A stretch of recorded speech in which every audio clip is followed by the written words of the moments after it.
Well, here we are with some nice background music for you to enjoy here in the Volta Limburg Classic. And, well, have a seat because we're going through all 35 climbs in this mini Amstel Gold race. There we are. Some more climbs, local laps, more local laps, finish crosses going all the way to the east, more laps, more climbs to go. And then in the end, we end up in Easton for the final 2 laps. In total, 35 climbs, 11 in total. So we're going to do many, multiple times. And this is the honour list with Arnaud Delis. One of his first big wins last year, then 2 years of no races due to COVID and flooding last year. Müller, Tratnik, Canola, Gerts Kuhn, Moreno Hofland and Rudiger Selig are also on this list of this race. That's pretty old, actually. It is the 48th edition of a race that was previously called Hel van het Mergeland. And we jump straight into our breakaway, with a lot of riders from Belgium, a lot of riders from Germany, but we also have one rider from Britain. Jacob Scott is there for the Bolton Equities team. And we also have a rider from the USA, and that is Colby Simmons. Quinn Simmons' little brother. He's 19, racing for the Jumbo-Visma development team. In total, we have 193.4 kilometers to race. 2,700 meters of elevation here in the province of Limburg. And, well, we had a breakaway of 6 riders and they got joined by another 8. And that's how we end up with this breakaway that we have right now. The gap has been hovering around the 50-second 1 minute mark, with Lotto Destiny of the winner of last year, of course, Arnaud Delis, doing a lot of work at the front. Because they don't have any representation at the front. The same goes for Team DSM. They also completely missed the cut here, but all the other bigger teams have representation at the front. These are the chasers, as you can see, 3 riders for Lotto Destiny. We have Dries de Bond there, as well as the winner of Olympia's Tour last week, Niklas Breinhoy. That is the situation at the moment. My name is José Bain. With me today is Matt Stevens. Matt, do you feel like going out on your bike when you see images like this? Quite often, José, cycling, bike racing does indeed inspire me. But today, I'm quite happy that I retired over 10 years ago from bike racing, because these conditions look pretty grim. It's a windy day out there as well, 20 k's an hour wind. It's about 10 degrees, but given the fact it's wet, given the fact you've got this cutting wind as well, it's going to certainly feel a lot colder than that. And these are conditions that have really typified racing over the last few weeks, that is for sure. As Dries de Bond just tries to chip across the gap here. As you say, absolutely horrible. And this is it's a beautiful part of the world to race, but it's quite a stressful part of the world to race. Racing in the Netherlands is always hard, not just because of this undulating terrain, especially in this region, but because of the twisting, turning nature of the parcours today. As you said, 35 climbs, many of them repeated, of course. Lots of different circuits. I think we'd need a completely separate broadcast to fully explain the details of this course, because it is pretty complex, but it has provided some pretty decent racing. And the way to race quite often in the Netherlands is to be up the front, and this group is pretty solid. One rider that's worth mentioning in this move as well, who's been misidentified, is actually Caden Gross, and there he is rolling through at the moment. One of the biggest preeminent sprinters in the world, already with a couple of World Tour wins this year, so he's managed to infiltrate that move. That's why Dries de Bond is sat on, coming across the gap with 3 riders from Lotto Destiny. Yes, because Caden Gross, of course, won a stage in Catalonia. 2 stages even in Catalonia, of course, on Saturday as well. So this is an interesting breakaway. I'm just going to cross some names and change them by another. So we do have a rider from down under there in Caden Gross, representing the Alpecin de Koning team, scritching these brakes here on the descent as we make our way to the next climb, which is called Bergenhuizen. And then we go on to some of the climbs that we know from the Amstel Gold race, like Loorberg, Kamerig, and of course the Gulperberg. This is Noorbeek, the climb that we just did. at 80 kilometers to go, and it means that we still have a lot of climbing left in this race. The gap is going down just a little bit with that group of Lotto Destiny.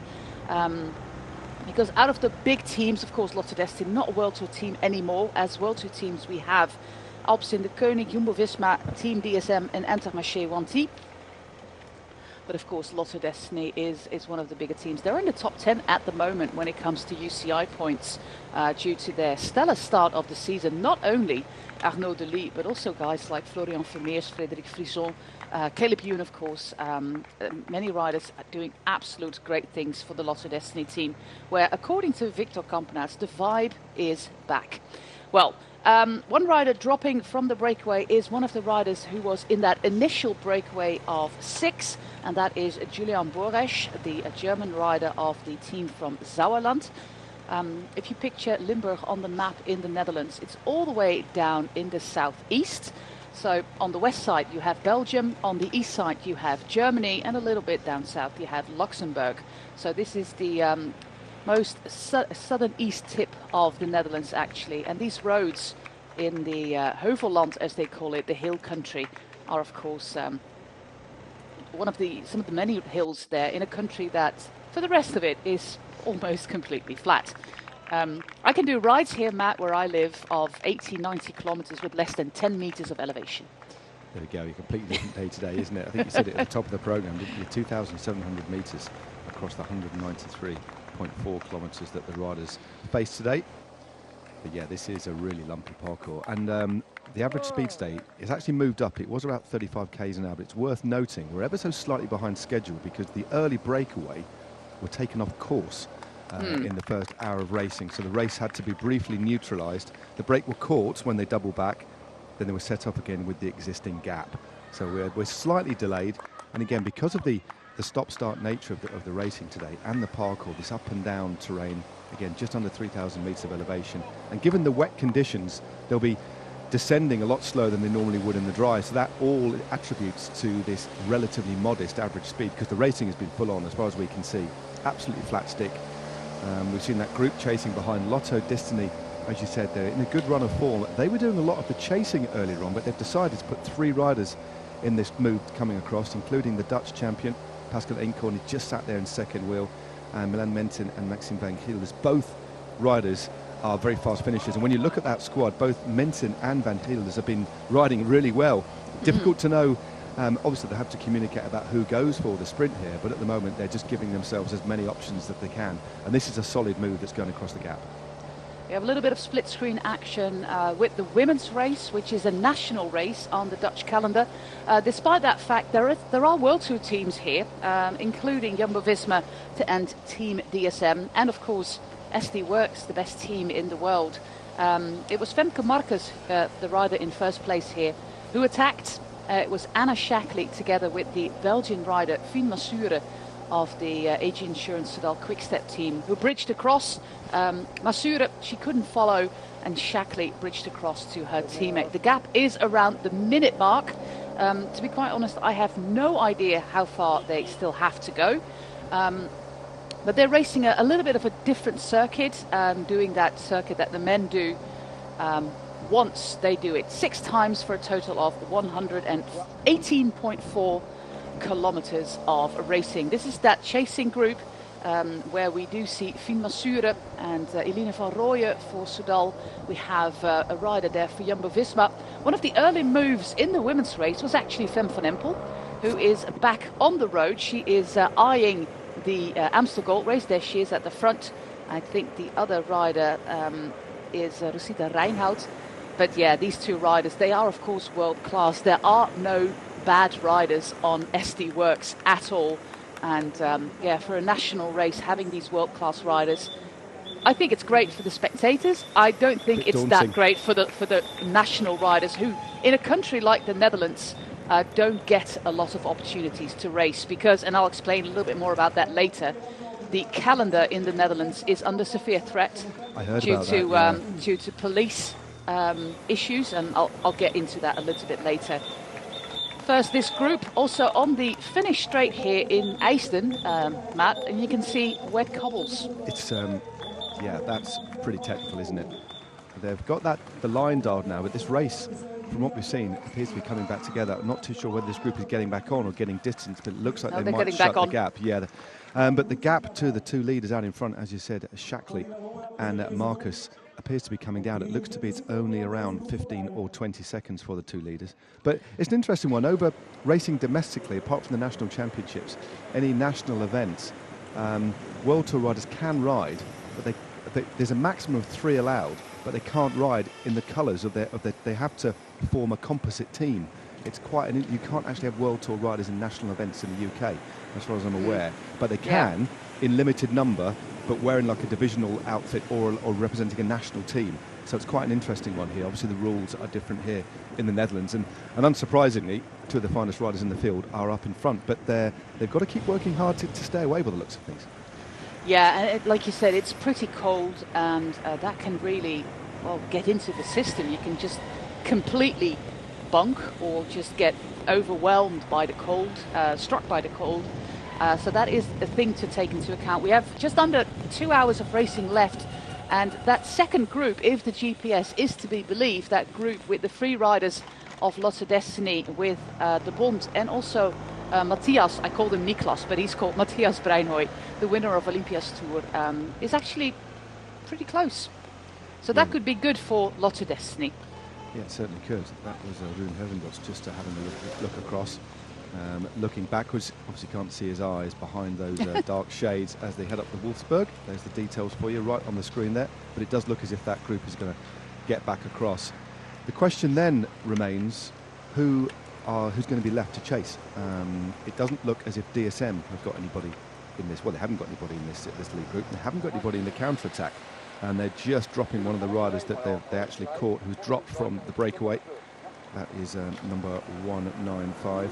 That is Pierre Pascal Cup of Team Lotto Kernhaus. It looks like he's been swept up and then immediately dispatched. But this is a very, very solid group indeed. It's going to be interesting to see if the Lotto Destiny riders continue to work when they get across. I would imagine they would, because there are several reasonably fast riders who they've left behind here. But this makes a very, very powerfully constituted front group.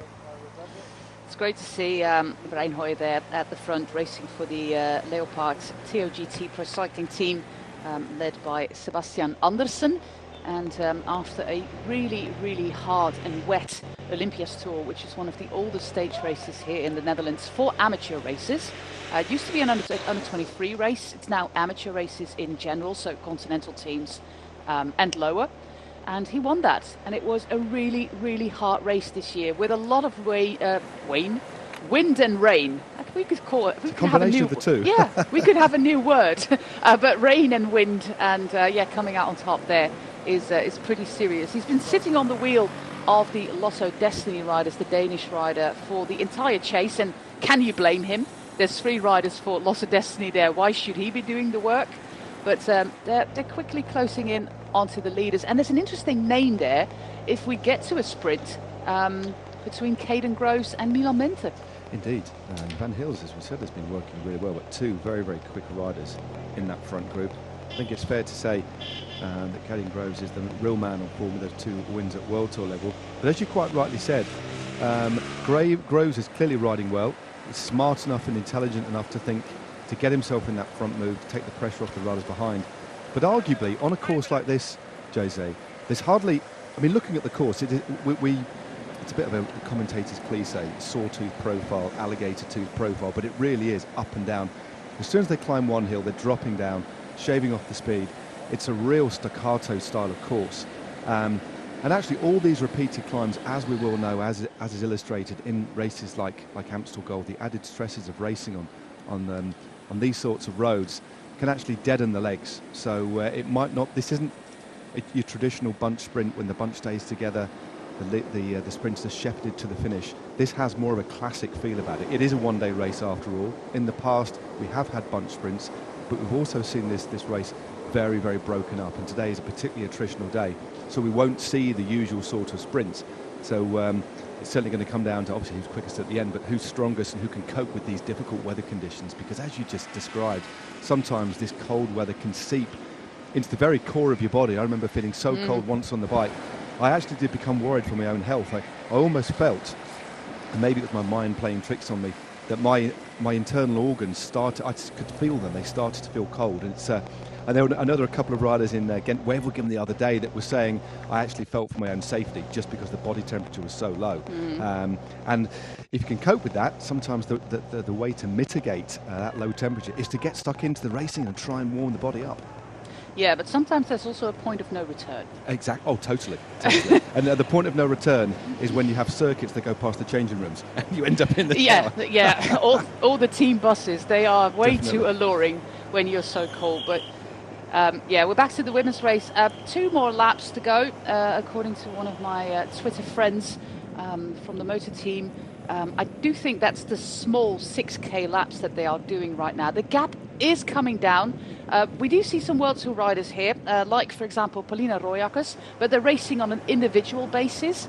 Jumbo-Visma are here with a team, just like SD Works, DSM.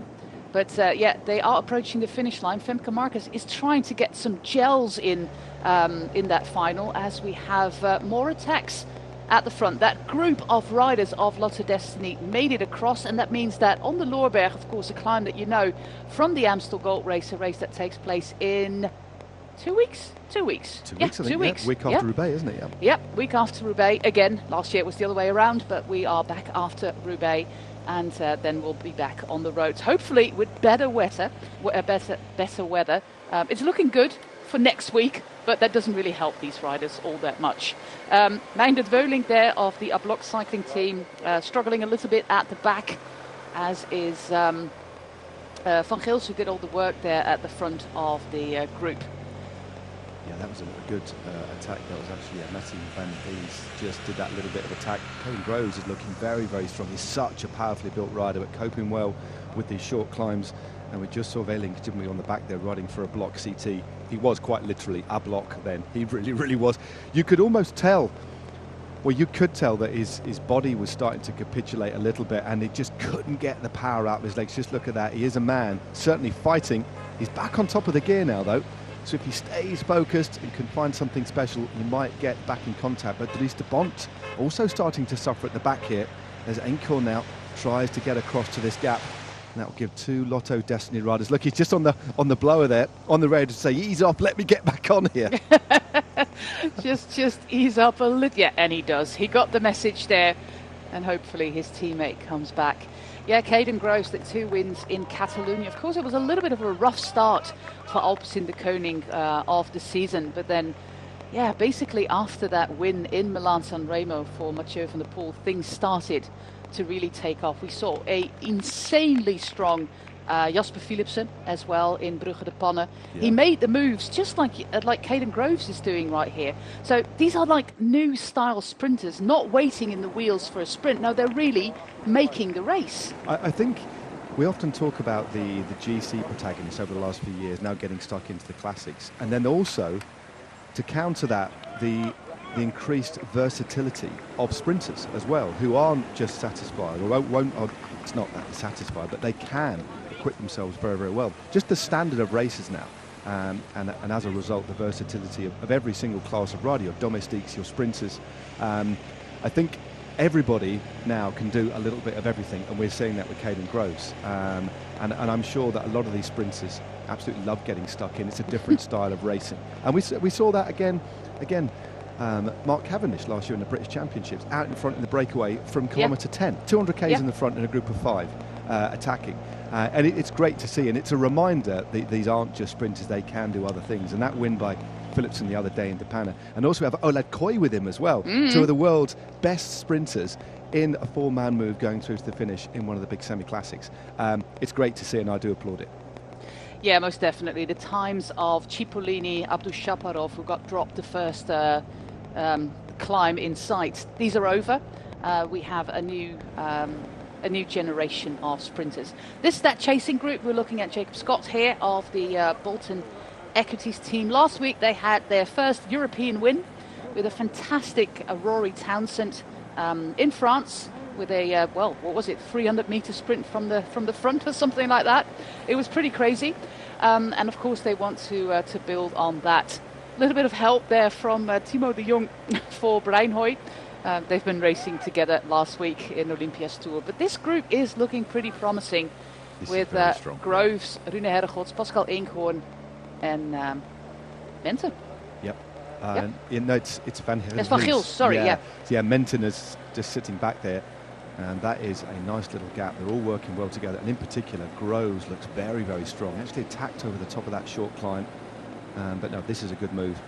As you say, we've got 2 World Tour teams and a pro team, but essentially Lotto Destiny. They're a World Tour name in all but name, really, aren't they, as we head back to the women's race again? Yeah, and the peloton is coming back. You can see them in the distance. That group is led by Fem van Empel. She was making one of the first moves on the Moerslag climb. They're doing a bigger lap here. So this is, if my information is correct, the last of the bigger loops, and then we have one more small one to go. So we have riders from all sorts of teams. But one of the biggest representations in this group is 4 riders of the AG Insurance Soudal Quickstep under 23 team. Of course, they have a World Tour team racing tomorrow. They don't have a World Tour team. They're a continental team. But they have an elite team racing Flanders tomorrow with Ashley Mormon-Passio.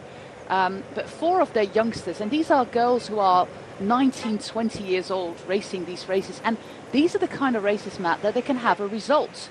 So these are very important on their calendar. But it looks like they are coming back to the 2 leaders with Femke Marcus and Anna Shackley. But it's not over yet. They still have, I think, about 22 kilometers to go. Yeah, but it might also be 12. I have no idea. Yeah, let's wait and see. We've got no ticker, as you say, so we'll rely on your information on the ground via social media as we head back to the men's race. But that certainly seems to be, it's only 10 or 15 seconds. Shackley has climbed well so far this year, hasn't she? I remember calling her a fantastic result, 4th overall in the UAE Tour, just off the podium there, as the men plummet down another one of these descents. Hearing the squeal, screech of these disc brakes in these conditions. I tell you what, though, a race like this 25 years ago when I was racing, there's a race in France that was a very similar park called twisting and turning on laps. I think it was the Grand Prix Haribo, actually. I went through a complete set of brake blocks, wore through the brake shoes, and the metal of my brakes destroyed my rims, and I nearly crashed when I crossed the finish line, so I couldn't stop.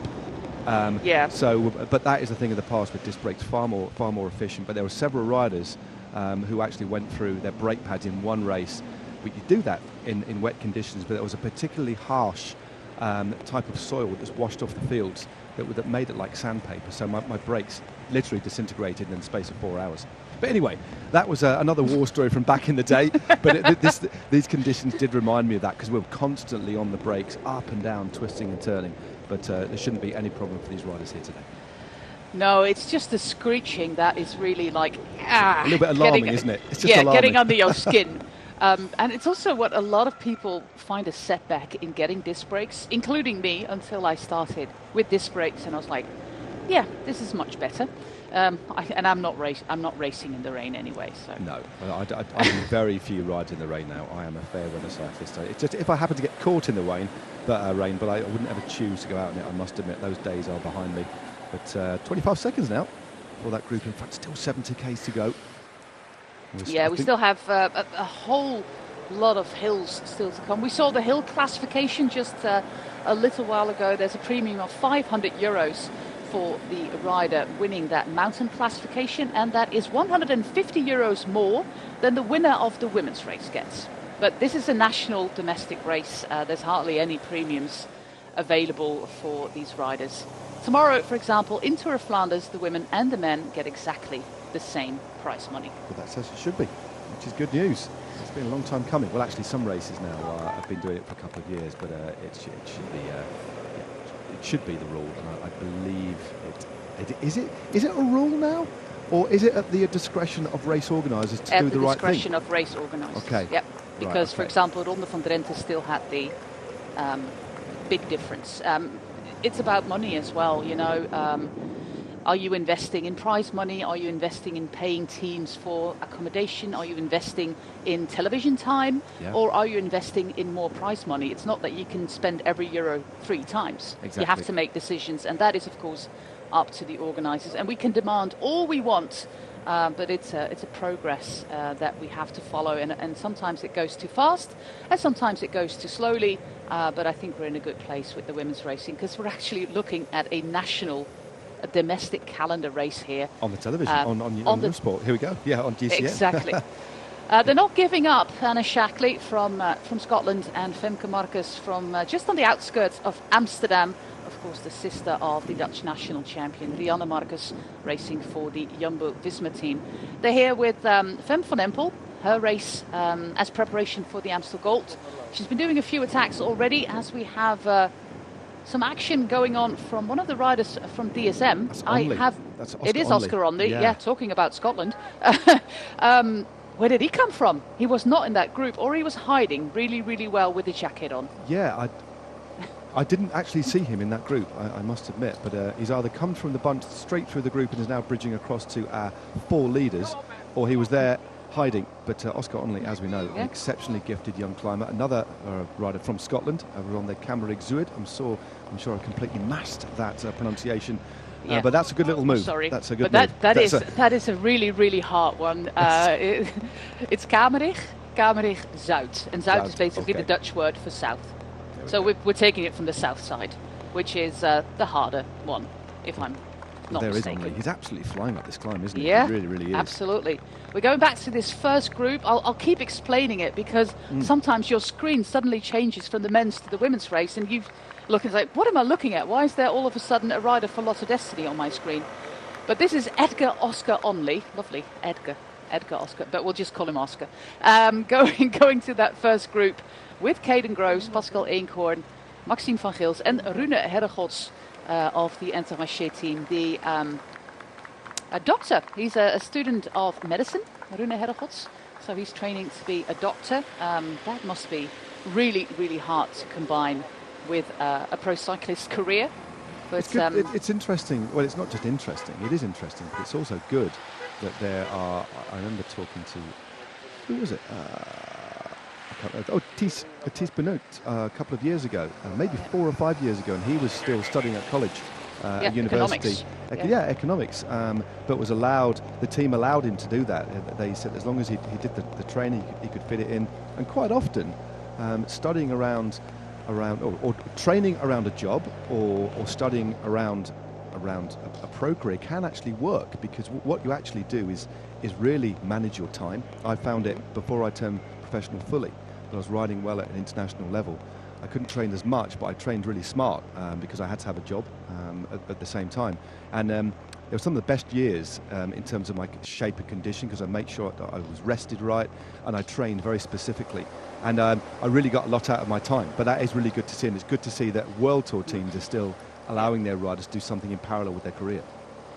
Riders have come back from the back, because we didn't have any riders from the Bingle team nor Flanders Baloise in that first group. I was absolutely certain there were no riders with the fluo helmets and blue and yellow bibs. So riders are coming back. In the background we still see Milan Mente and Dries de Bond. And we're going back to the women's race with Shackley and Femke Marcus still fighting at the front, looking through that corner to see where the peloton is, and they are closing in. We have Fem van Empel. She's constantly racing at the front. Of course, she's not all that used to racing in big pelotons, winning a lot of her cyclocross races solo this year. This is Kopecky, I think. No, Eline van Rooyen. She was very active early on in the race. She's more of a sprinter than a climber, but she's doing a lot of training in the Ardennes. And then, a lot of riders there for DSM as well, who have their home base here in the south of the Netherlands. So a lot of the riders actually live there on campus in Sittard. So these are their training roads. Look at the flags there. There's still a lot of wind out there as the peloton is now really, really closing in, or what's left of it, because it's really falling to pieces at the moment. Yeah, it certainly is, as you can see. And then splitting again on that little climb, countless climbs, as we said, splitting and coming back together. And this is one heck of a ride by these two riders out in front. They are about to be caught. It's taken a while. Looks like it's one of their own riders.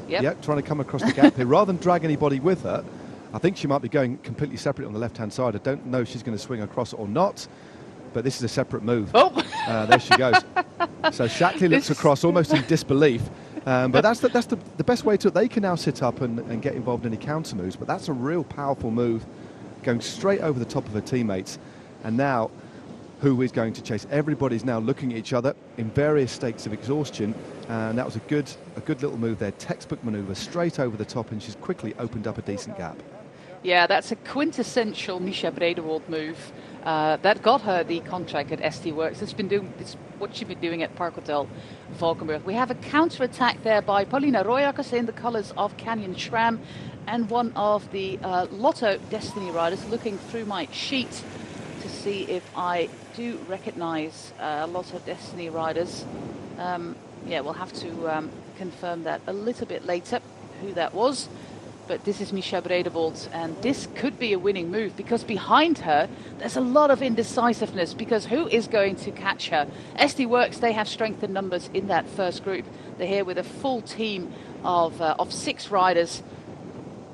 This is Maureen Arends struggling to get back. We have for the ST Works team, I think this is Uneken, all the way at the back. Shackley, of course, still in this group. Femke Marcus, so they have strength in numbers. And, of course, they don't have to chase. It will be up to Jumbo-Visma to do that. But they only have 2 riders in that first group, with Fem van Empel being one of them. This is a really, really promising move. It does. She looks great on a bike as well. Look at that. Really good style on a bike. Proper rouleur style. Arms at 90 degrees. Very, very aero. And she gained a lot of momentum very, very quickly. Knew exactly what to do. And what this essentially allows her 2 teammates to do, Femke Marcus and, of course, Anna Shackley, is just to sit back. There's a couple of Lotto Destiny riders. Am I correct in saying, unless it's the development team, are there any? It looked like there's some DSM riders in the mix as well, yeah. or in kit that was similar to. There are three. There are 3 of those of the 3 DSM riders. But we saw that group fracture over the top of the clump. Here's that move again. She used the width of the road here as well, Jose. So she's really smart. Riders quite often don't use the width of the road when attacking, and it really does change the psychology of following moves. It makes people hesitate, but that was a great bit of use of the width of the road, straight past her teammates, who now can just sit back, recover a little bit, prepare themselves for the sprint, or even go again and go straight over the top. But this is a great move by Bredewold. Yeah, this is a winning move. If she doesn't bonk or anything else happens, this is absolutely very promising. This is what she's been doing a lot since she started racing. She was a very, very promising junior rider, and just before the World Championships, she was hit by a truck and spent 6 months in a rehab centre. She had cognitive issues. She had, of course, physical issues. And for her to come back to this level, now at the best team of the world, it's an absolutely fantastic story of inspiration. She's a fantastic girl, woman, of course. She's in her 20s right now. Has been on the same team as Femke Marcus for almost her entire career at the Park Hotel Valkenburg team, one of the development teams we have in the Netherlands.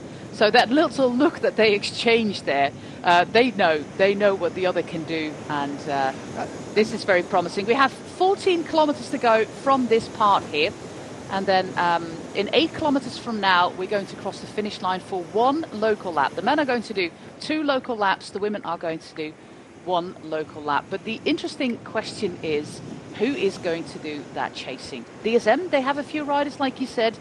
Jumbo-Visma have 2 riders. AG Insurance have 2 riders there as well.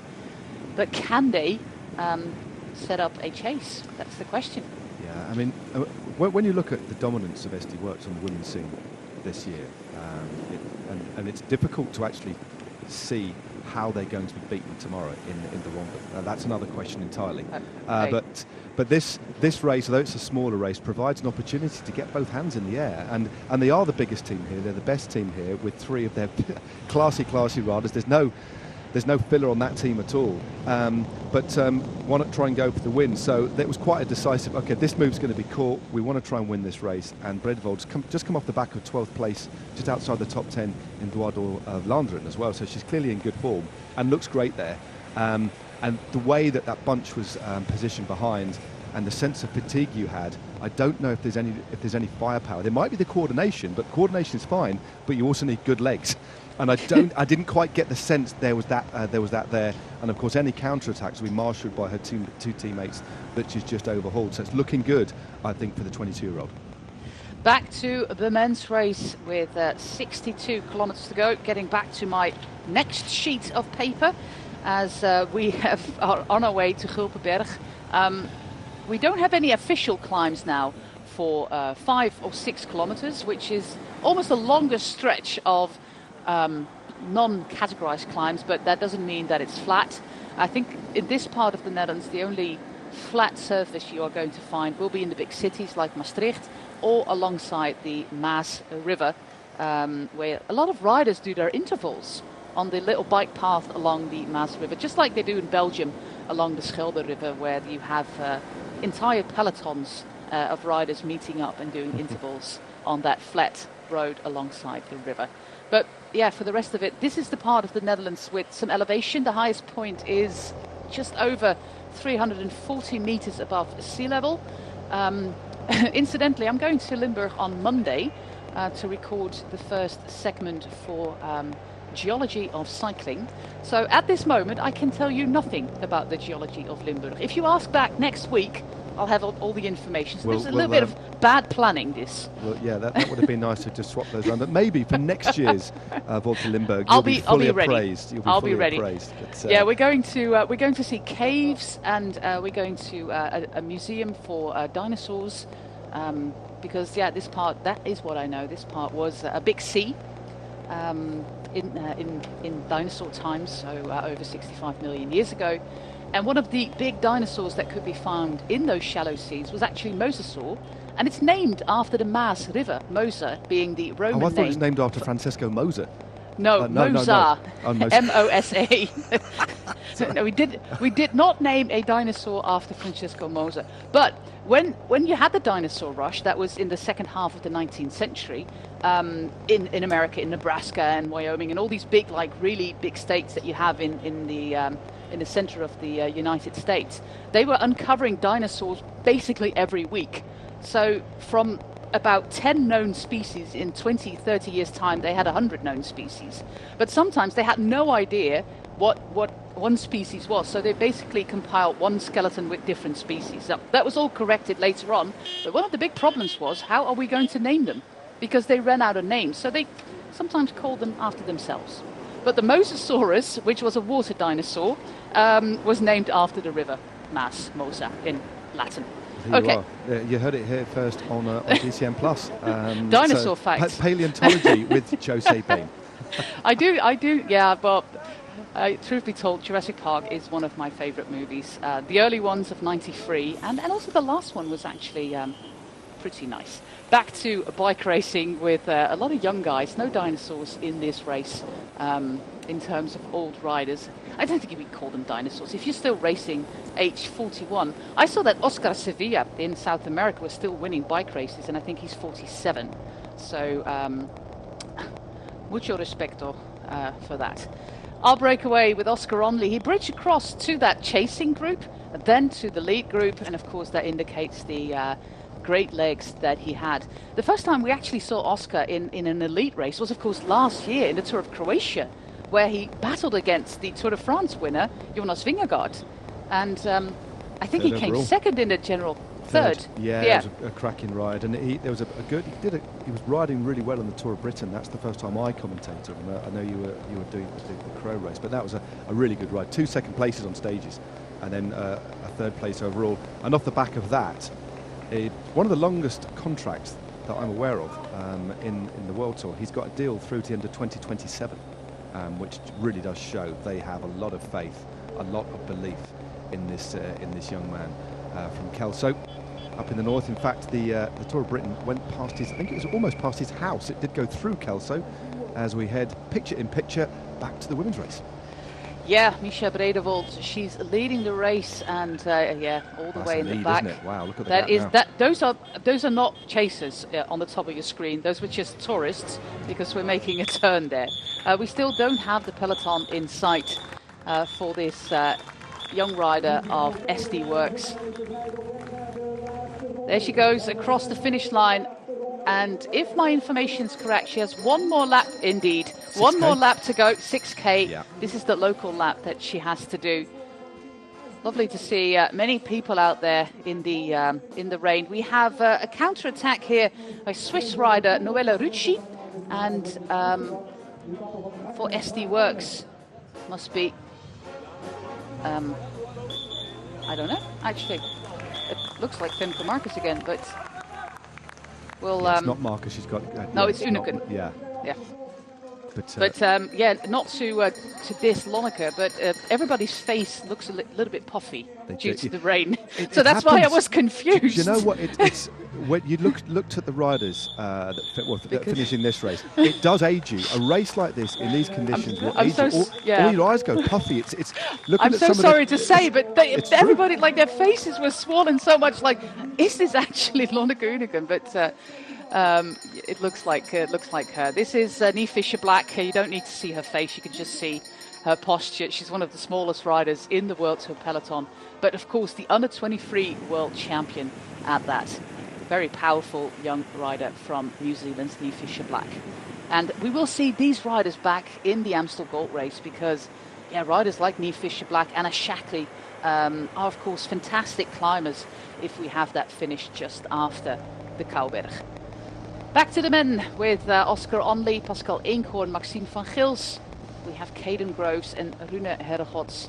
And you can actually hear the rain on the camera on the motorbike. So also big respect to the motorbike pilots and the cameramen working out in these conditions today. Still bringing us, well, rather pristine images despite the circumstances. His I don't know if he's got one of those absorbent flannels that he's been using, because he or she, they've been cleaning the lens very efficiently to give us, as you say, these sparkling pictures across both men's and women's races. There's 2 motos in each race, which is great. And think about the resource that's available. I think it's wonderful for the women's race in particular. As you say, it isn't a World Tour race, it is a national race. This lens, if you don't mind me saying, I'm going to be hypercritical, does need a bit of a wipe. But no, just on a serious note, the motorcyclists, the marshals and the camera motorcyclists do a very difficult job. But throw in a tricky parkour, because this is one of the trickiest of parkours.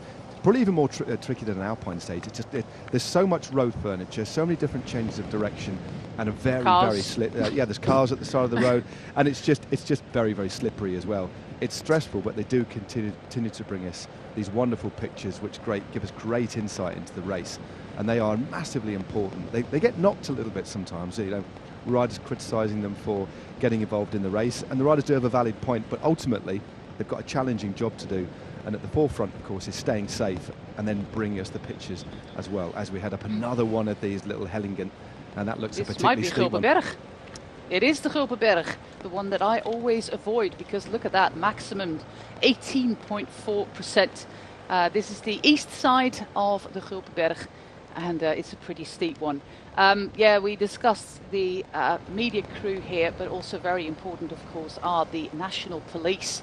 And that's where we have a huge problem at the moment in the Netherlands, because unlike, for example, Britain or Belgium, you cannot have a qualified motorbike squad accompanying the race. You have to have trained police officers, and there's there's 3 levels of police officers, and all of a sudden the national police decided that only the top riders the top policemen on motorbikes can accompany a bike race. So it was category 2 and 3, and all of a sudden they decided, well, category 2 are not allowed anymore.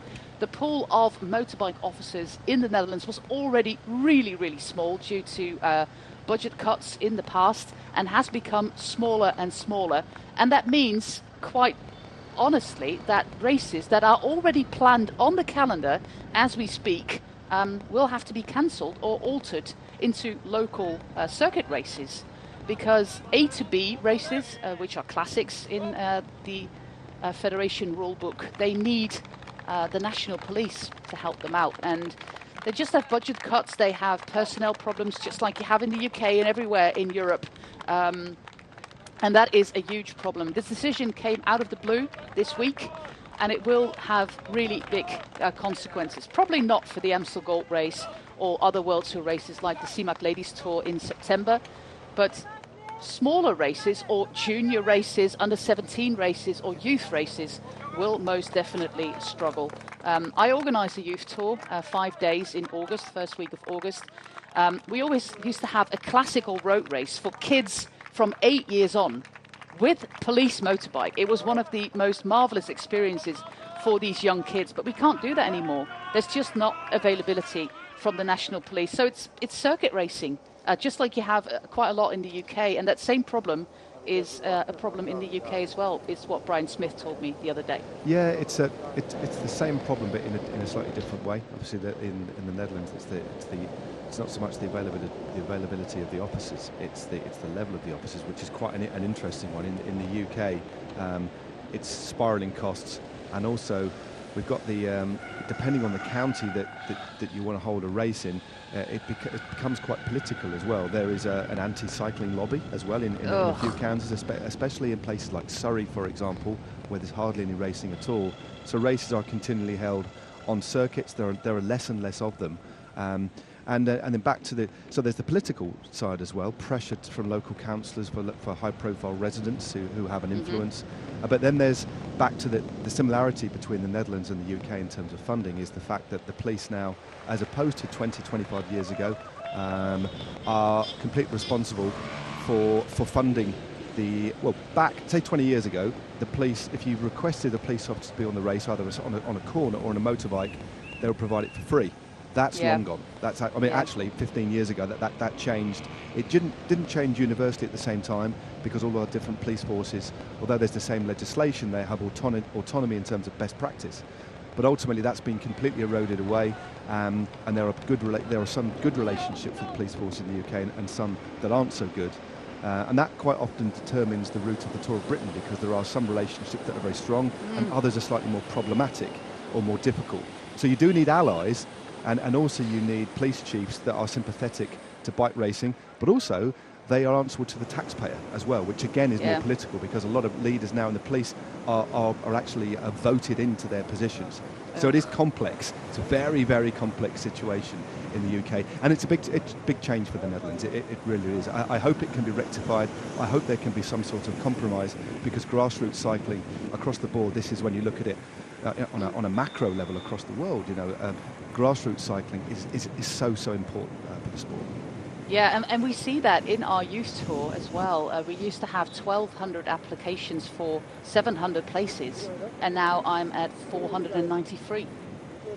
The participation in youth sports across the board, maybe not football, but is going down dramatically.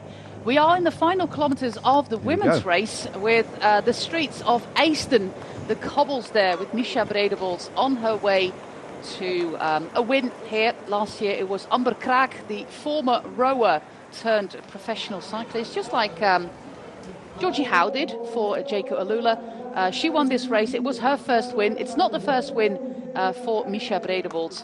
She has won before. She is 22 from Amersfoort. Her first win was in 2021. She won 3 races last year, and this is another win for her. A great attack on the Moerslag, overtaking her 2 teammates. Perfectly timed and winning the race. She didn't even have time to take off the jacket for that finish picture there. But she is a rider for SD Works. Of course, officially it doesn't count as a pro win. It's not a UCI race, etc. Blah, blah, blah. Yeah. But for the rider there in second place, Noelle Rucci, this will be the best result that she has in her very, very young career. She represented Switzerland last year in Wollongong at the World Championship. She was 11th in the junior race, so she's just 18. She will be 19 in June. So being here at the front of the race for a young rider like Noelle Rucci is an absolute fantastic result for her. She will be on the podium. I do think that the rider for SD Works will get past her. But being on the podium as an 18-year-old is very promising for this young lady from Switzerland. But it's going to be 1 and 2 for SD Works with a really marvellous 3rd place there for Noelle Rucci. Yeah, she does have time to take off the jersey. Well done, Lonneke Unink, and 3rd place there for Noelle Rucci. That's like Finn Field. No, sorry. Yeah, Fisher Black is going to take the next not Finn. place. No, It's it's certainly not Finn. It's his sister. Sorry, I was getting confused. I do apologise. Finn is a bit bigger. Yes. He's a bit taller than his sister. Fisher Black in fourth, one of the riders of Park Hotel. And there is Femke Marcus and Fem van Empel also in the top 10 of the women's race. So 1-2 for SD Works. We have seen that before this season, but a rather lovely solo win for this really lovely, lovely person, Misha Bredewold. That was a good win. Well done. Just a smart bit of timing, but that was quite an emphatic attack, wasn't it? A really, really well-deserved victory there.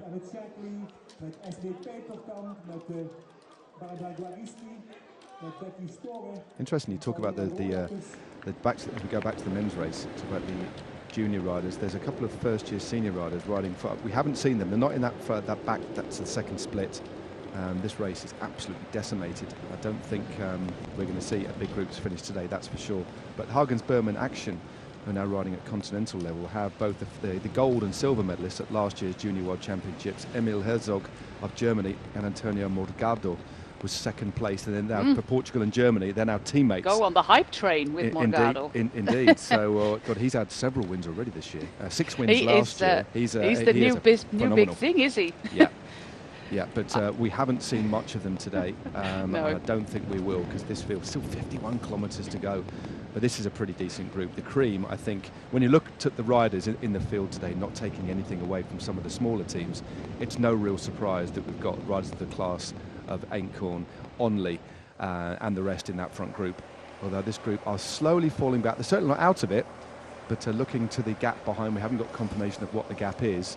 I think the morale of the rest of the field in these sorts of conditions is going to be ebbing away at quite a pace now. Well, Jacob Scott, he has some plans, maybe. He just took off his jacket, indicating that he's not cold. He is, of course, used to racing in the rain. Taking in another gel there, the British rider of the Bolton Equities Black Spoke team.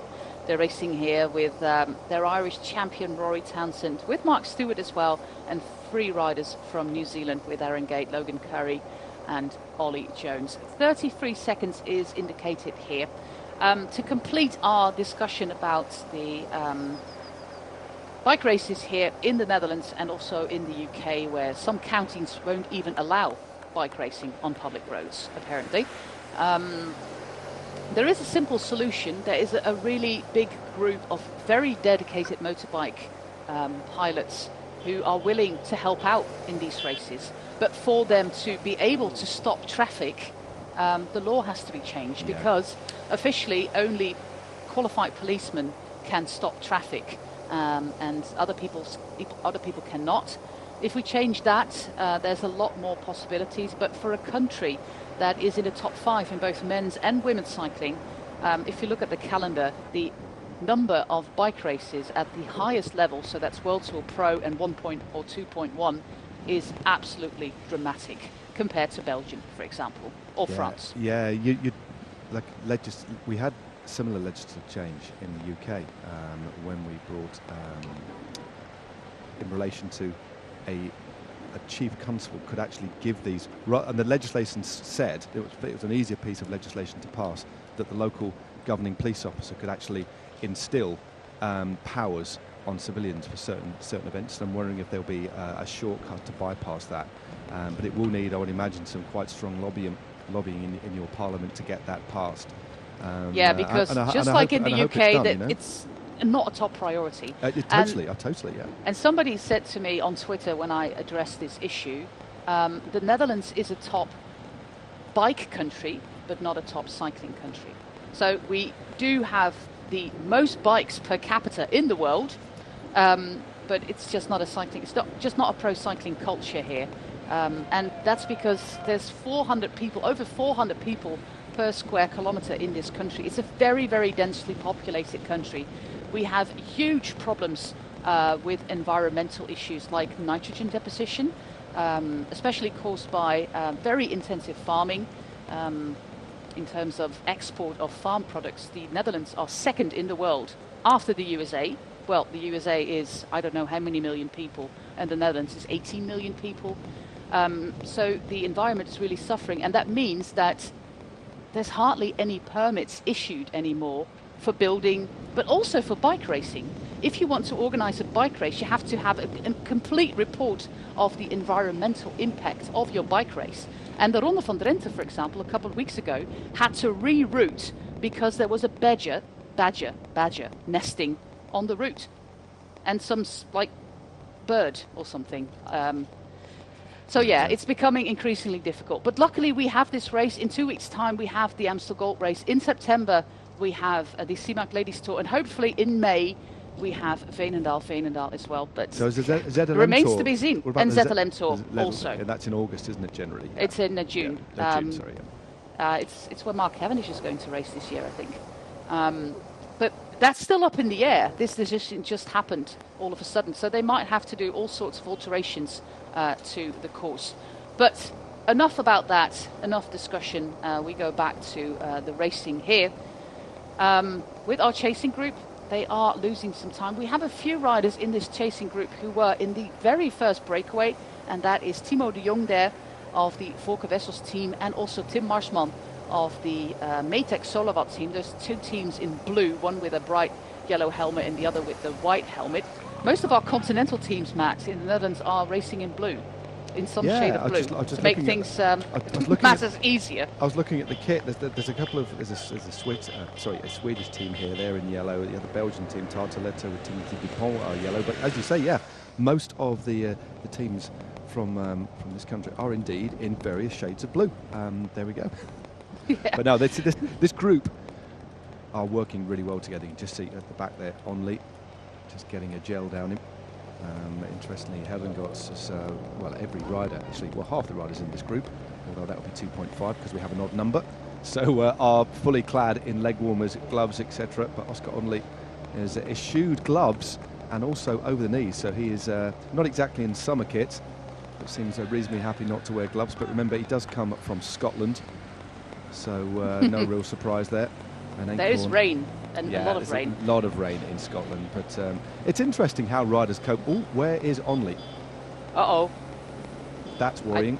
I hope he didn't overcook that turn. Well, he was dropping off the wheel on that bend anyway. He was so I don't know exactly what's happened there, but the way that he was descending really well earlier on, and the way that he was shaving speed off on that corner suggests to me he's got a mechanical.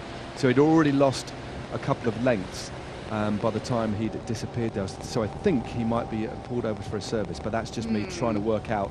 Just looking at his position on the road there, he was a little bit cautious on that bend, so was probably riding on a softening tyre, I'd imagine.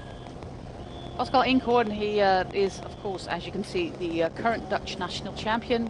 Switched teams over the winter to Lotte Destiny from the Jumbo-Visma team, and as is the case with Jumbo-Visma, there's so much talent on that team that sometimes riders are looking for different teams to have more opportunities, and that is what Pascal Eenkhoorn did as well. A little bit of an attack here by the man from Genemuiden, which is in the northeast of the country, near the town of Zwolle.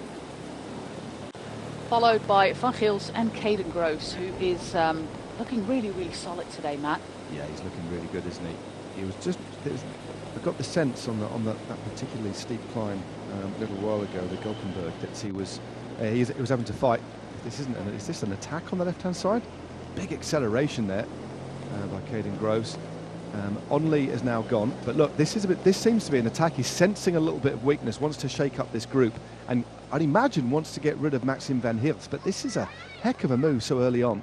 Still got at these sorts of paces, I know over an hour of racing to go, but so far the rider more renowned for his sprinting has opened up a bit of a gap. But I'm wondering, perhaps because he knows the gradient of this climb, he just wanted to use the lower slopes to gather a bit of momentum and buy himself a little bit of sliding room. That's what I think he's done here, is use that power, because he's a heavier rider, far heavier than the rest of the group here, just to accelerate, buy himself a little bit of time and not risk getting dropped. And that's what that feels like.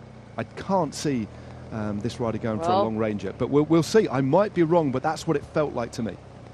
Yeah, but on the other hand, Matt, he's not losing any ground on this climb. He's moving away. He's moving away, indeed. Caden Groves is that's what I would do, looking over your shoulder. The youngster from Australia racing for the Alpecin, the Koning team. They're here with Sam Gase, of course, the top mountain biker, multiple world champion, racing for the Michael Bastiaans, Alexander Krieger, Senne Leijsen, Simon de Heer and Dries de Bond. We've seen him in action before. And I do get a little bit of information from Sam Gase's partner, Amy, who's on the side of the road helping me out. So thanks for that, Amy. Yeah, he's a nice guy, actually. Bumped into him in Girona earlier this year when I was filming. We were went to a nice little bagel. It was bagels and beer, the place. Oh, you should have had churros or chocolate. Yeah, it was. But bumped into him in there. But no, a really likable chap, actually. Exceptionally strong, as is this man, and he's continuing to open up. Look at this. Here. Well, I did not expect this. But you'd imagine, though, the only flat on this circuit, as we've seen illustrated in the women's race, is that finishing circuit. It is completely flat. They do 2 and a bit laps. Once they go through the finish for the first time, they'll have 2 laps to go.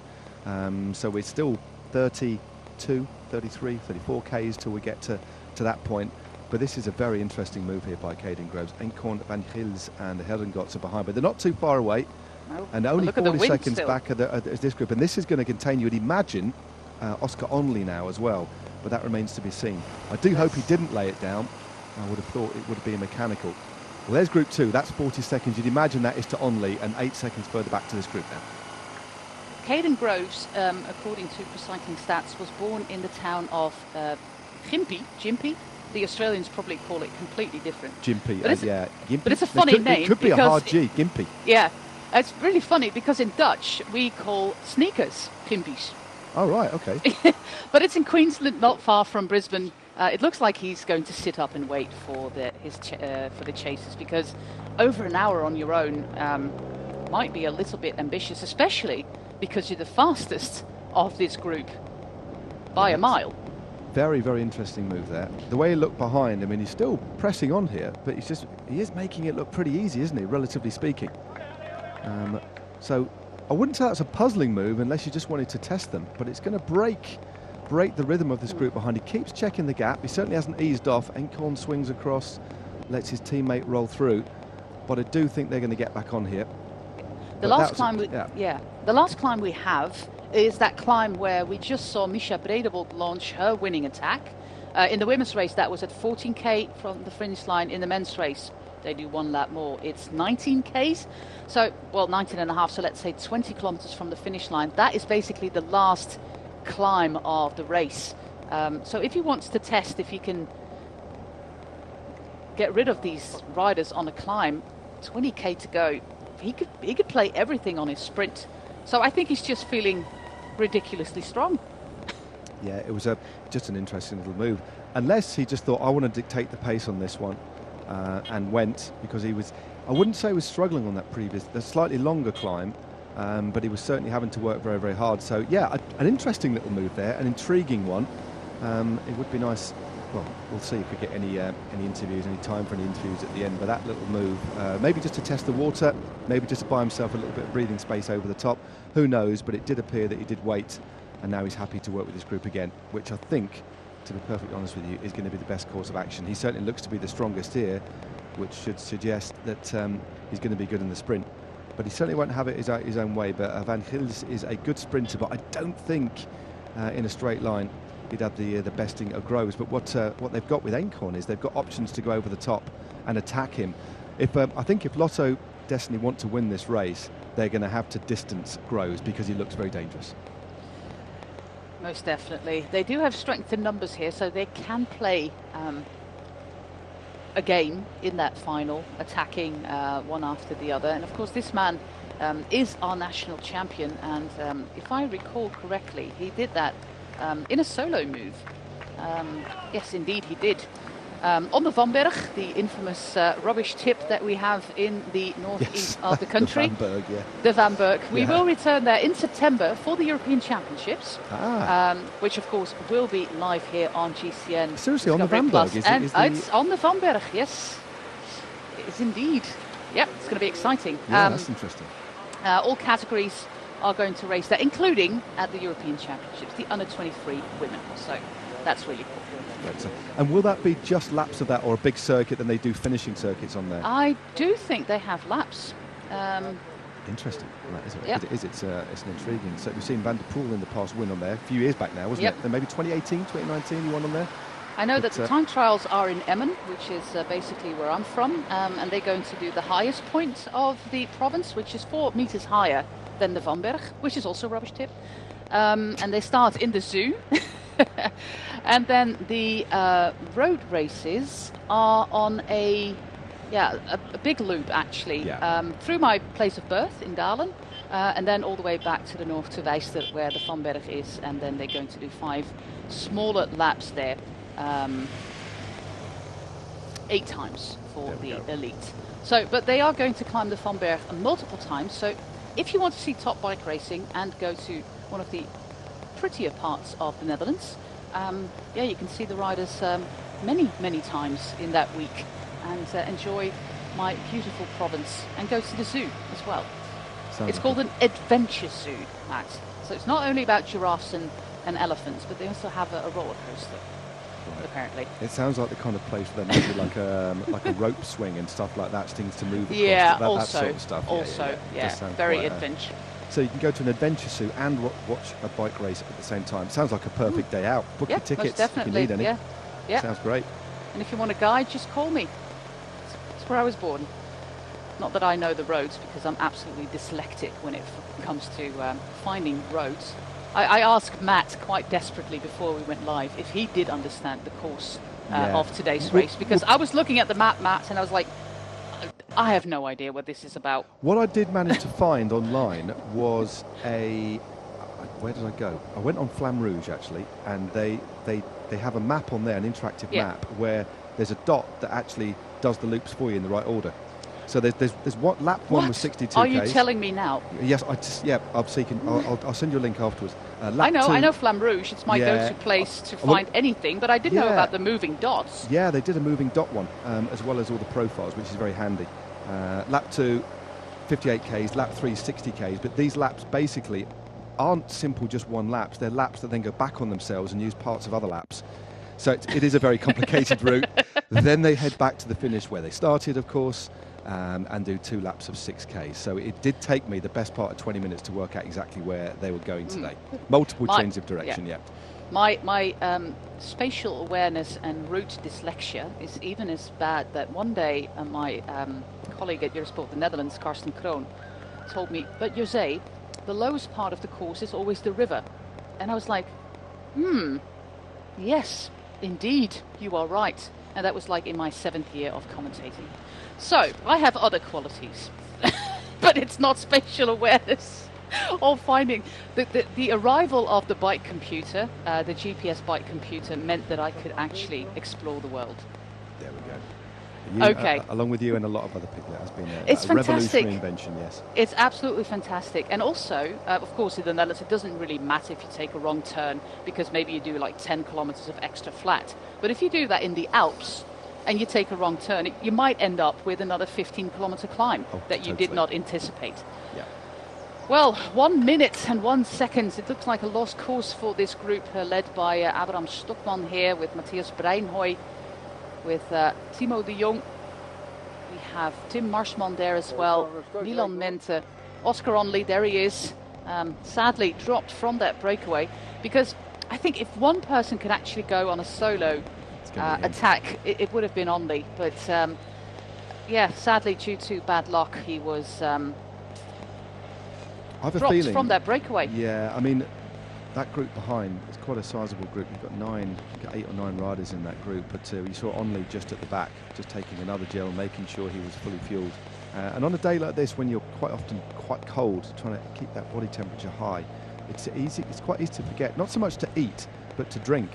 It's strange that you can actually get dehydrated in wet weather because you don't drink as much. I've gone through multiple hour rides without even drinking one, because you don't feel thirsty. Your body copes in a different way.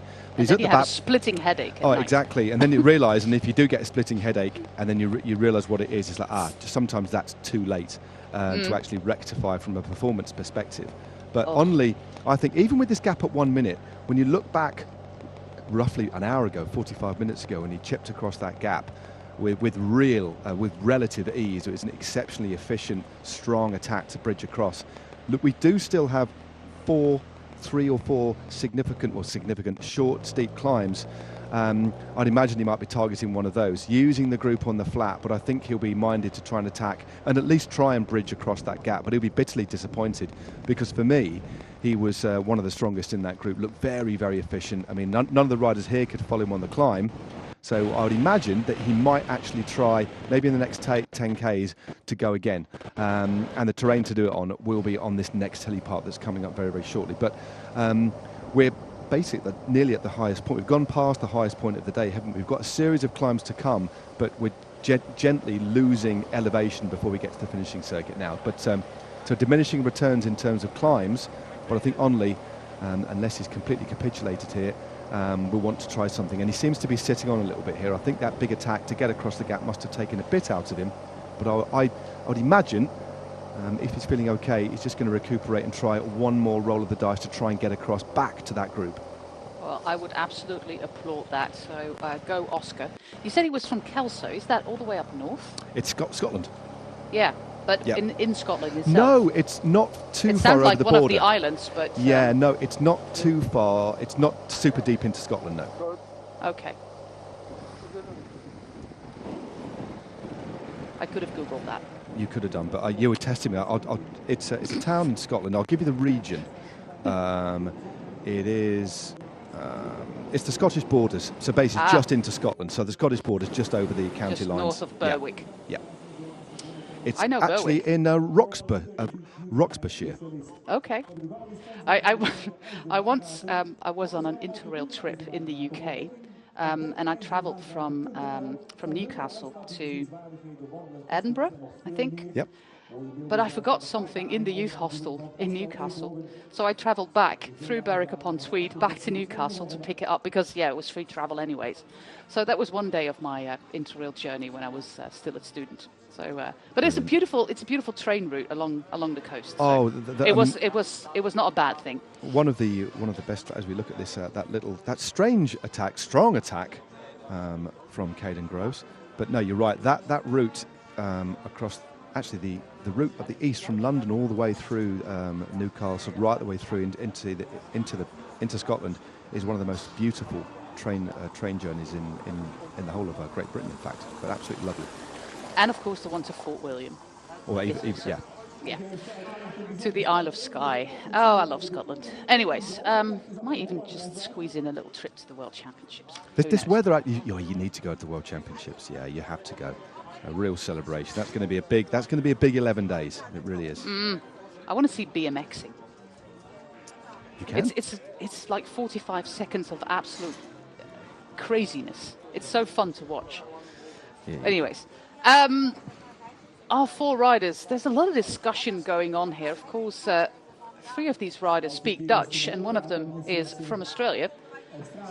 But jackets are coming off for Pascal Inkhorn. Rune Ergold still has his jacket on. And, well, we have we lost our harmony there, our fanfare. Here in the south of the Netherlands, there's a lot, traditionally, there was a lot of fanfare. We call them harmonie. And every little village had one. And they would do marches just like you have in Edinburgh, for example.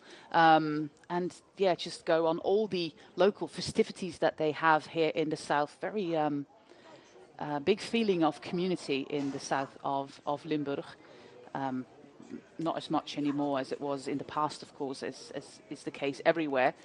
We have the finish of Misha Bredewold again, winner of the women's race. Looks like they lost the images a little bit of the men's race. Yeah, I think I'm wondering if the organisers here are using the 4G signal a little bit because some of the picture breakup has been. I'm not too sure. They may be, but yeah, I think that's the reason we're getting a few of these aerial shots and slow motion replays early on. Oh, we have an interview with our winner.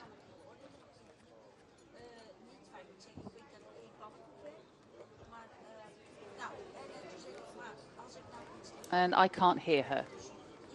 Sorry.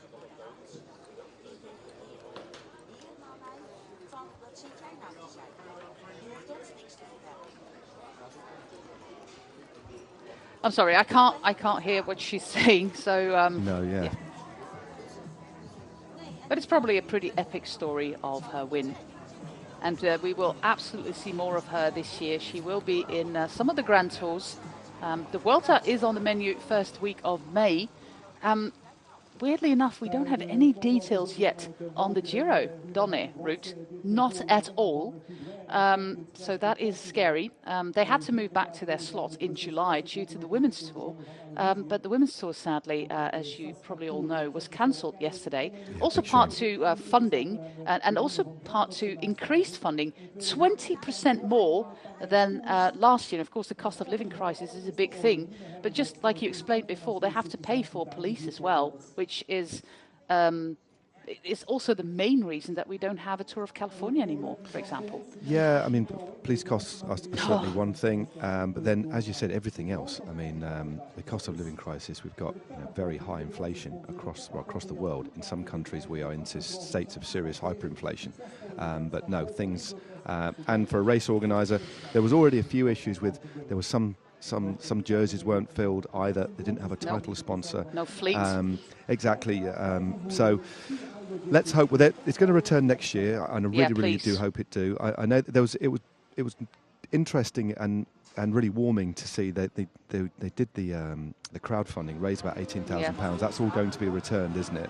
But I'm sure it'll be back, and it's lovely to see the response that we got on social media. A lot of the riders are getting involved and saying we hope that it comes back, and if it does come back, it'll be for, which I believe it will. It'll be for its 10th anniversary as well. So let's hope it comes back bigger and better. As such an important race, and I think a trailblazing race for women's stage races. It just set the bar very, very high.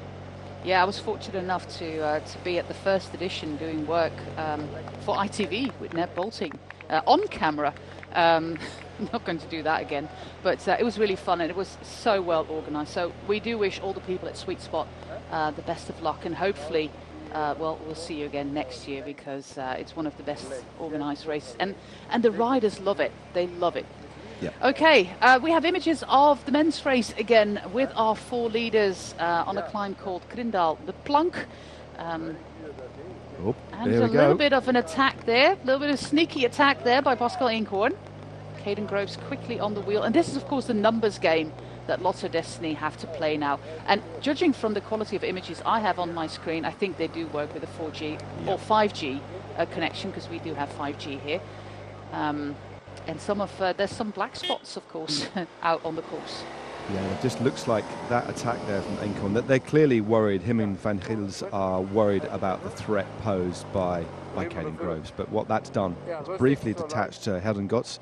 But this is the next group on the road, which is starting to fragment as well, starting to split in half. It looks like that was actually Onley trying to bring two rods that have just gone clear back again. So Onley now swings off, so it's breaking up behind, and also the gap is going out. It's not going out enormously, but it's bit by bit the gap's just increasing. It just suggests this group is getting tired. Yeah, this is Matthias Breinhoy, and we still didn't get to identify the rider of Flanders Baloise. He was not mentioned on any of the graphics. No. And I can't see a bib number either. No. So if you at home do recognize the Flanders Baloise rider, I'm trying to eliminate from my list. It might be Camille Bonneau. He was really racing well last year.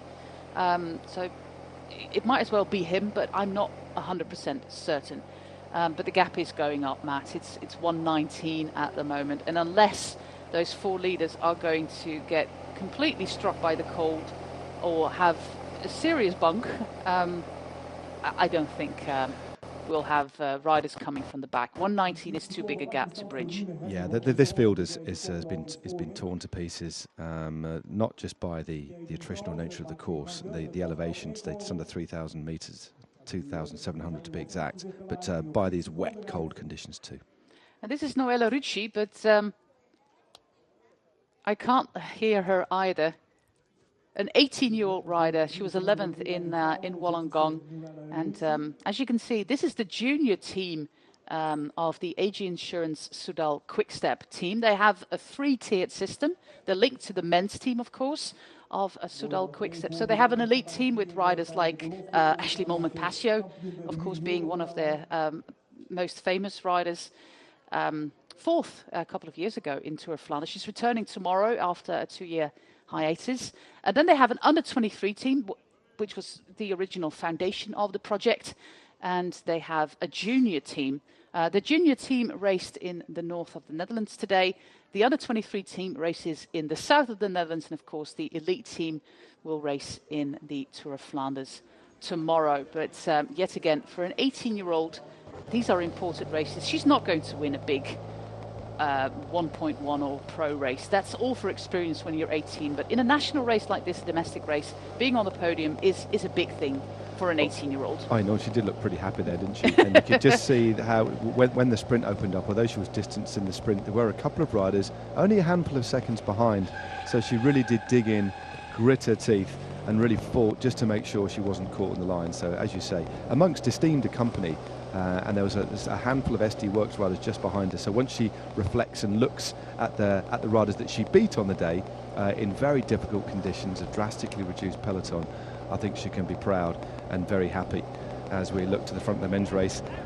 He's not out of it yet, Helen Gotts, but he's got a big bit of work to do here, isn't he? It's a gap of about 10 or 15 seconds, and if he gets back on again, I don't think we'll see him doing any work. And because it was, they didn't attack him. This was just an attempt from Acorn to try and dislodge Caden Groves rather than get rid of Herringotts. But Herringotts, out of all of these riders, you could argue, looking at his results, is the better climber. He's finished he finishes well on hilly courses, had a good result earlier on this year in Algarve. But today, even if you're a good climber or a good sprinter, if you don't cope well with the cold, it can be so hard, and he looks to be falling a little bit further back now.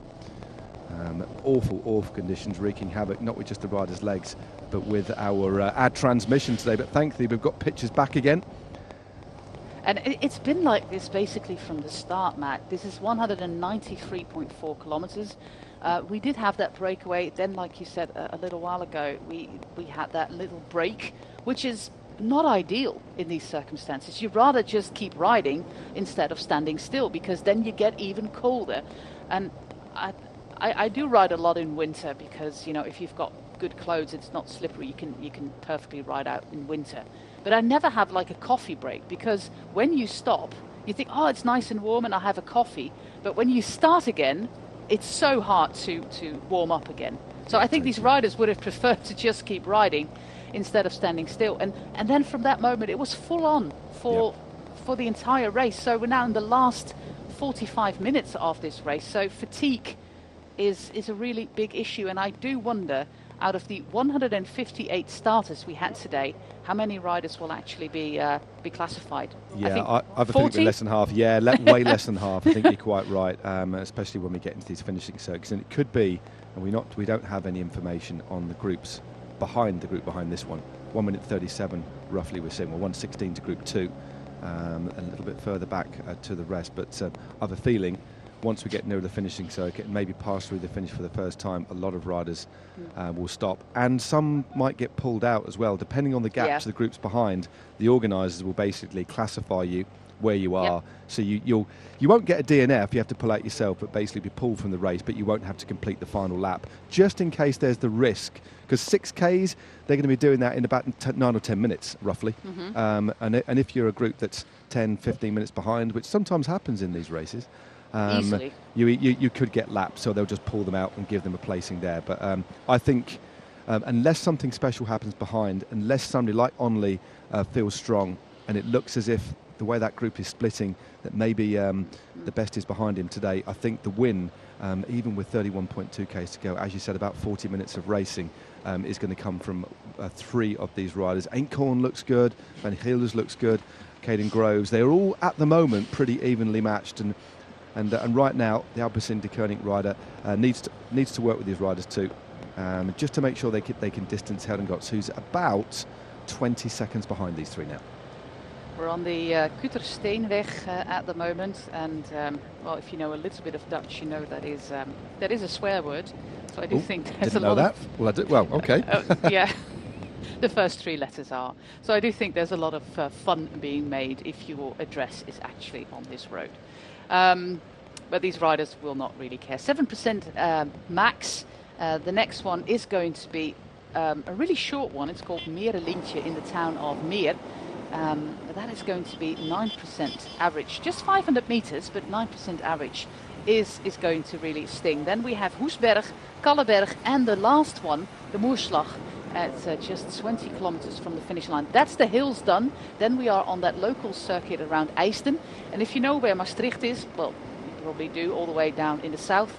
IJsden is even further south, and it's the last train station before Belgium. There we go. Just quickly, just briefly changing the subject there. Just been a lovely side-on shot of Heldengots, and he's taken off his glasses. Classic place, stuck them behind his neck. His face, his eyes are almost shut. They're really quite swollen. It's just the reaction of the eyes, given all the rubbish that flies off the road. I mean, most of the sunglasses these rods are using are really, really good, but what you can't change is the fact that most will just steam up. They'll get covered in rubbish, they'll get smeary, and it can be quite frustrating, even though you want to protect your eyes from the rain coming up in front. Quite often it's a compromise. Do I want to protect my eyes or risk not seeing a pothole and risk not seeing properly? But what he has so much water. Yeah, what he has the luxury of now, okay, he's riding on his own in the wind, but what he hasn't got now is the spray from the wheels in front spraying up. So he hasn't got that, so he can actually see a little bit clearly now. So he doesn't perhaps need quite as much protection from his eyes, because even when it's raining, the rain doesn't really go in your eyes. It's the spray from the riders in front that really does affect you. As we see another top bit of mopping up on the lens there. But Heldengott's now falling back quite quickly, 25 seconds, and I think in the next 10 or 15 Ks, he's going to be taken back by that group behind. Yeah, well, the cleaning of the lens didn't really help all that much. Did it? No, I think the rain's falling a bit more heavily now, isn't it? Yeah, most definitely, especially in the open area here. There's no woodland anymore to protect the riders. A little bit of a Maria Mary Chapel there on the left side of the road. The southern part of the Netherlands is traditionally very Catholic, contrary to the northern part where most of the country is Protestant, and that has to do with a very old conflict in the 16th and 17th century, when basically the southern Netherlands were part of Spain, and the northern Netherlands fought against the Spanish king, Philip II, for religious freedom. They got it. The Belgians, basically gave up a little bit sooner than the Dutch, who held on 80 years in this conflict. The Belgians gave up after a few years. So they became Spanish quite soon and adopted the Catholic faith. And it's been like that ever since. Of course, there's not a lot of religion left. But a lot of these festivals, a lot of these cultural events here, especially in Limburg, are linked to religion, to the patron saint of the town, of the Holy Communion, which is still a really big thing in the south for kids. Young kids, of course, I think 7, 8, and then when they're 13, they're doing it again. Big family gatherings as well. So that these little chapels, you don't see them in the north of the country, but you do see them in the south. And people light a candle, say a little prayer, and then move on. Just like in Belgium and in France and everywhere south of the rivers in the Netherlands, basically. Yeah, and then from there on, you can go to a more Protestant part of the world. Yeah, it's quite interesting sometimes when you're out and I'm riding in Italy. In the middle of nowhere, you'll see rather than the chapel, sometimes there's little chapels that you can get a couple of people in, and sometimes there's just some religious iconography and a statue just at the side of the road with flowers and stuff, and a model statue of the Virgin Mary. I do love that. I'm not a particularly religious person myself, but I do like a good bit of religious iconography, I must admit. Oh yeah, that's what I love about the Vuelta. I used to do 5 Vueltas with Karsten Kroon, and Karsten Kroon is an atheist, a very big atheist. So every story that I used to tell about one church in Spain and another saint who had done some rather miraculous thing, he would look at me and it's like just shake his head and move on to the next fact. So great fun. Well, on our way to one of the last climbs, actually, the Mere Lintje. There it is. Average is 8%, maximum is 12.6. It's 44 meters of elevation, which is about 8 times more than I do on my rides here, on this little 600-meter climb only. But I do think these riders are staying together, with Caden Groves and Pascal Eenkhoorn making leaving the best impression on me here, Matt. Yeah. Acorn could go for a late attack, and Caden Groves has already shown he could. And Maxime van Gils, he's already done a lot of work in bringing that group with the 3 Lotto Destiny riders back to the front. So to see him still here, he obviously has a good day, but I don't know if he has that much left in the tank. Yeah, we'll find out. I mean, Encorn just tested the ground there. Owen Gotts couldn't hold on much longer. He's back down to half a minute, so he is rapidly losing ground. Certainly not totally capitulated. You just can't ride as efficiently or as effectively as 3 riders in front swapping off, especially when you were distanced on the climb. So I do think he'll go back to that group, perhaps an opportunity for him to recuperate, follow one of the moves on the finishing circuit. But I find watching racing in this really bad weather, cold conditions, wet conditions, difficult terrain, and having experienced it myself, it's almost quite often like you're racing in slow motion. Everything seems to have slowed down. The average speed slows, your muscles react in a different way. You haven't got that same punch and that same explosivity. Some riders can still do it, but you're certainly not optimized. Some riders feel great, but I'd say that the vast majority of riders, by their own standards, are sub-optimized. And you can see that by the way that riders react to accelerations on climbs, etc. It's quite noticeable as we look at Owen Gotts. He's certainly not given up, but look at his eyes, puffy eyes there, gel in the mouth, just trying. He's got his team car there behind him. This now is a battle of survival, but I do think he may get caught by that group. But I tell you what, this lad isn't going to give up without a fight. Look at that. That's a picture of effort, isn't it? Yeah, this is what this race is about today. It was a hard race to start with, you know, 2,700 meters of elevation, yeah, almost 200 kilometers, and then racing in this rain, in these weather conditions with the wind, and it's only about 10 degrees Celsius. Yeah, it really is a hard day, and like I said before, and you explained before, all of a sudden the cold can really strike you, and there's no coming back from it. You saw that Hergots tried to get a gel in, but I don't think he'll recover from this. Well, this is the next climb. We've just been over that climb, and this is the Hoosberg now, isn't it? So yep. This is the penultimate climb of the day. We'll drop off after this one. We've got about 4.5 Ks to the next one after this, and then it's gently dropping, and we hit the finishing circuit. So the penultimate climb now. Lovely, lovely bike there by Ridley. In the colours of the Dutch flag. Really nice touch there for Pascal Eenhoorn, who said in a press release that he feels really at home at the Lotto Destiny team.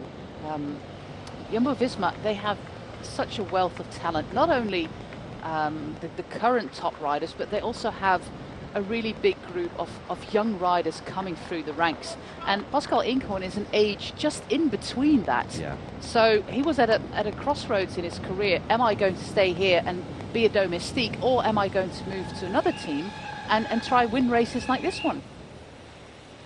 No, there's a couple of riders this year, or there's quite a few riders that find themselves in positions like that. You could say, well, stay with a bigger team, but he won't be given as many opportunities. And in this race, although you've got two good sprinters, you've got Van Hills here with him, you've got Milan Mensen, but Eenhoorn is certainly going to be given his opportunities. And they have a clear opportunity here. I think Caden Groves is going to be hard to beat, but they certainly will try something, and they will go on the attack. And what I have noticed is that Van Hills is now sitting on. There's a couple of times he just sat on, forced Caden Groves to move through again, perhaps saving himself, or just making sure he has got something left should it come down to a sprint, or should the opportunity come for him to try and win solo as well. So they've got the numerical advantage. Numerical advantage is one thing, but what that does, it adds just that little bit of pressure, because the expectation to deliver the win is a little bit higher, because you have that advantage. So quite often it can help, but it can be a double-edged sword. It adds a little bit of pressure, and you really have to be smart here. You've got to have good legs, but these two Lotto Destiny riders have got to be really smart and to use a dwindling resource. And when I say dwindling resource, it's the power that they've got in the legs, which is going to be ebbing away, especially given the cold conditions for the multiple reasons we've just described. They really need to think about how to use this course, how to use each other to distance themselves between them and Caden Groves. Because for me, even with this group, even with the factor that Van Hills is very quick, I think Caden Groves has got the measure of these guys should it come to a sprint. Yeah, he won 2 bike races quite recently in Catalonia, 2 stages. So confidence will be high for the man from Australia. 23.5 kilometers to go. We've got 2 more climbs left, and then we are going towards the local circuit. Previous winners here in this race, that is a pro race since about 20 odd years, but was an amateur race, quite a prominent one on the Dutch calendar, with the fantastic name Hel van het Mergeland. And I'm just, and Hel, well, it speaks for itself, and Mergel is basically marl, which is what they dug up here, the soil. So that is the name of the region, region here. They have big quarries as well of the stuff, which I'm going to visit on Monday. So it's just 2 days too soon with this broadcast for me to tell you all sorts of interesting geological facts about the region. Our 3 riders with Maxime van Gils, he put on the glasses yet again, and look at the headlights of the motorbike, of the cars, the epic circumstances in this 48th edition of the Volta Limburg Classic. Last opportunity for a fresh bottle, for a gel as well for our 3 leaders. 52 seconds on Rune Herregods. And I think over a minute and a half on the peloton. The winner will be in this first group, as we are on Kalleberg. Another short climb, and then 1 more to go after this before we go on to the local circuit.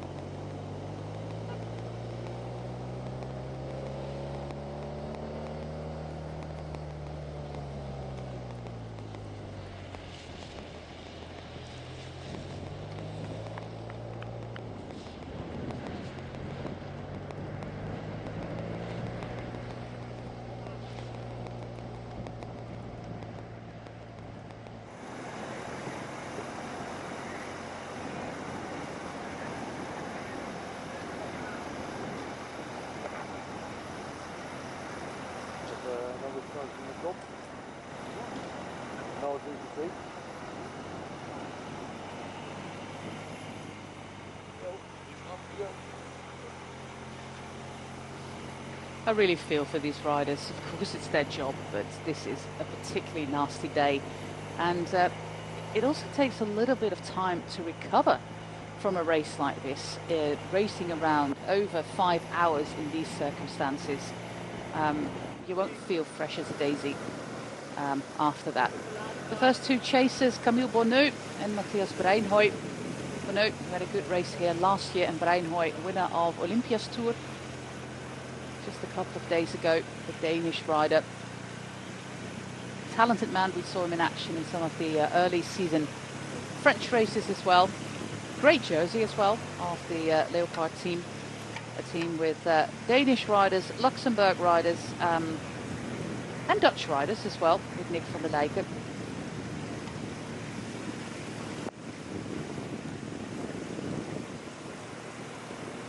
But they're over 1.5 minutes behind our 3 leaders. So the situation, Pascal Eenkhoorn, Caden Groves, Maxime van Gils, they are the leaders. Group 2 is a lonely Rune Herregods, and Group 3 are Matthias Breinhoy and Camille Bonneau. That is the situation at 20 kilometers from the finish line. This is the final climb of the day. Of course, extra cheers there for the Dutch national champion, Pascal Eenkhoorn. Caden Groves looks very, very relaxed there in the colours of Alpecin de Koning. And Maxime van Gils still with his jacket on, kind of indicating that he might not plan a big attack, but Groves and Eenkhoorn, they might as well do. This is the final climb, and there is the attack. There is the attack of Caden Groves. This is the final climb. And he's going for it. He can wait for the sprint, but he's going for it. And contrary to what I just said, Matt, I thought Eenkhoorn was the better of the 2. But Maxime van Gils has glued himself onto the back wheel of Caden Groves there. Well, this with 20 k's to go, Still got a little bit of time before we get to the finish here. What does Van Hilst do here? Because he's managed to match the acceleration of Groves, but he won't work with him. There you go. He's not going to work with him. He's a little bit fearful that he's just going to get rolled in the sprint. So what I think he'll do is sit on, put a little bit of pressure on Groves to try and allow Pascal Encorn to get back in contact. I don't think he'll ride with him at all. I think if he rides with him, he also risks getting distance. Look at that attack from just behind here. So strong. Same place as Michel Bredewold. Yeah, just look at that. Great move. And Encorn could do nothing about it. Actually just sat back down in the saddle. You know, nothing left at all. Although I think the thing is, even if you don't have it on the climb, you can still try and roll it across on the flat. Although it does look as if, yeah, I think Encorn might have gone here. Look a little bit further back. This was the man that was dispatched earlier. This isn't Encorn, of course. It's Heldengotz. Still in front of that group, but it's 105. It's saying back. So I think he's about 30 or 40 seconds behind. So Heldengotz, gamely fighting here. He's off the podium. You just see the fatigue that's set into his legs here. This is such a hard course. It is amazing how you.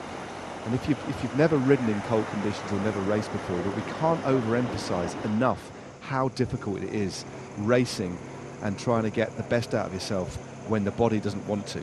The body doesn't generally want to do things in weather like this. It's very hard to persuade the body to do it. And some people, despite their shape, some people just do not have the physiological composition to perform well when the body drops below a certain temperature. These are very hard conditions, and that's why this race is so split up today. But Caden Groves, from a man from a very hot part of the world, is equipping himself really well. And just look at the frequency of the pedalling style there. Just look at the cadence. He looks to be well on top of it. He's not mauling a big gear round. He looks very comfortable indeed. And I'm not surprised that Maxime Van Hilst is just sat on his wheel there. And did you see the way in the crosswind over the top, Groves put him right in the gutter, just so that he couldn't. There's no opportunity to get too much overlap. So he's going to try and make it as hard as he can. And it wouldn't surprise me if there are any more little digs that he'll go again. But there's no more climbs to come now. That was the last dig of the day, and now we're dropping in. And in the next 6 Ks, we will actually hit the finishing circuit. Yeah, he won't be the first winner from Australia if he wins it. All the way back in 2002, Corey Sweet won the race in a sprint of 3, also in the same street in Eisten. So he could be the second Australian winner. Of course, we have seen Belgian winners in the past. Last year with Arnaud Delis, also Nico Simons won it, Wim van Huffel. And that's it, actually. Not a lot of Belgian winners here. We do have winners from Switzerland, like Stefan Küng. Of course, tomorrow, one of the shadow favourites for the Ronde, just behind the big 3, Stefan Küng of the Groupama FDG team. And also a winner, like a blast from the past here, Bert Grabsch. Remember him? Yes, the man with the huge thighs and time trial abilities. He won this race, and he's been on the podium quite a few times actually. So looked like he really made a goal out of this this race, and he was of course fantastic time trial. It's also need team time trials as well. Bert Grabsch. A name from the past. Yeah, I think I actually raced against Grabsch back in the day, back in the early 90s, actually. So could be. He's 47 as we speak. So about the same age as you are. Yes, just a little bit younger than me, but yeah, we were of a similar era. As we look back a little bit, this race is increasingly getting stretched over quite a distance now. Still no riding on the front, unsurprisingly. And as the gaps get bigger, Matt, the chances of groups being taken out of the road the first time we cross the finish line increase. And that is a decision of the police. There is a command vehicle in the race where police have control of the situation. They have, of course, contact with the commissaire, with the organizer, and they just decide if the gaps are getting too big, because they have a rolling closure here. Once the peloton is passed, the road will be open again. But if these gaps get too big, people might have to wait 10, 15 minutes before the entire convoy has passed, and that's just too long. Yeah, generally speaking, a race organizer ahead of a race, especially when it's a race on a complex route, or not a complex route, but especially on a place-to-place race, there will be an agreement at the start that if any rider or group of riders out about 10 minutes behind the race, they will have their numbers removed, and they'll be taken out of the race, and what they won't receive from that point onwards is the support of any resource around them. So broom wagon gone. Yeah, once the broom wagon's gone, once they're gone and they don't have any support, they have to obey the rules of the road, and that includes red lights, etc., and junctions. So that is something that, and that's for the riders just to get back safely. It doesn't happen very often, but what you have to realise as we look at Incheon here is that a race organiser only has a finite amount of resource at their disposal for which to move the race safely from place to place, and that's covering it TV motorbikes, but more importantly it's motorcycle marshals, outriders, etc., as the race moves along. So they need to deploy those resources effectively and accordingly, and they cannot stretch that resource too far. It just becomes impossible. So that there'll be a set number at the start of the race. It can be as high as 15-20 minutes, it can be as low as 10 minutes for a smaller race, and once they're outside of that, you obey the rules of the road and you get yourself to the finish as quick as you can under your own steam, or you get in the team car. So yeah, most definitely. And I've seen women's races, mostly women's races, when they take place on the same day as the men's race, that groups be taken out with 3-4 minutes only, because they have to clear the roads. Yes, exactly, yeah. And not get clashes between the two races. A couple of years ago, when we had one of the first televised editions of Omloop het Nieuwsblad, the women actually had to wait for the men's race before they could continue. So I'm always in awe of the planners of these races, like Amstel Gold Race or this one, or Flanders tomorrow, that they can actually make a route and make sure that these two pelotons stay out of each other's way. Yeah. Because if you look at the map of Flanders tomorrow, it's just a miracle that these pelotons stay separated. Yeah, it's we don't have a mixed peloton with Annemiek van Vleuten racing side by side with Wout van Aert towards Oudenaarde. That would be cool, though. It would be something. Certainly be a sight, wouldn't it? But now, just looking at the way here that Caden Groves is riding, he looked round once to ask for some support, should I say, from Hills, and he said no, and he's looking supremely confident here. He's looking strong. As I said, you've got that beautiful fluidity in his pedal stroke. The way he dispatched Incheon on that climb, the way he went away early on, almost playfully, almost as if he was just testing how he was. He initiated the break. Yeah, exactly, and that was very revealing. But now there's no gesticulation, there's no impatience. He's calm. He knows he's not going to work. It might come a point if this group starts to close a little bit more. With the gap at 1 minute 48 to Group 3, 26 seconds to Group 2, which is Incheon on his own. This race is increasingly spread over a couple of kilometres now. The gap to Group 4 at 2:18. There's no need. There's no threat from behind for Maxime Van Hills. The only threat remains his teammate. And if his teammate does manage to get back on, that gives them another little bit of hope to win this one. So right now, Van Hills doesn't need to ride, because on the road, Groves looks like the strongest, and to give any chance of winning, you're going to sit on Caden Groves. But the way that Caden Groves, just his demeanour, just the way he's sitting on the bike, the fact he hasn't... So confident. He's just thinking, well, I'll just take you to the finish and roll you in the sprint anyway. And don't forget, we've still got Hellengots out on the road. He's he's going to be Group 3 at 1 minute and 50, so he's doing a great ride, still to hold on. The group behind has completely capitulated and fractured. I always wonder on a day like this, if you're in the bus or in the camper for smaller teams, what clothing do you take out of your bag? Of course, there's a second set of clothing called the rain bag in the team manager's car, and the sports director's, but you're not going to change your bib shorts because they're wet.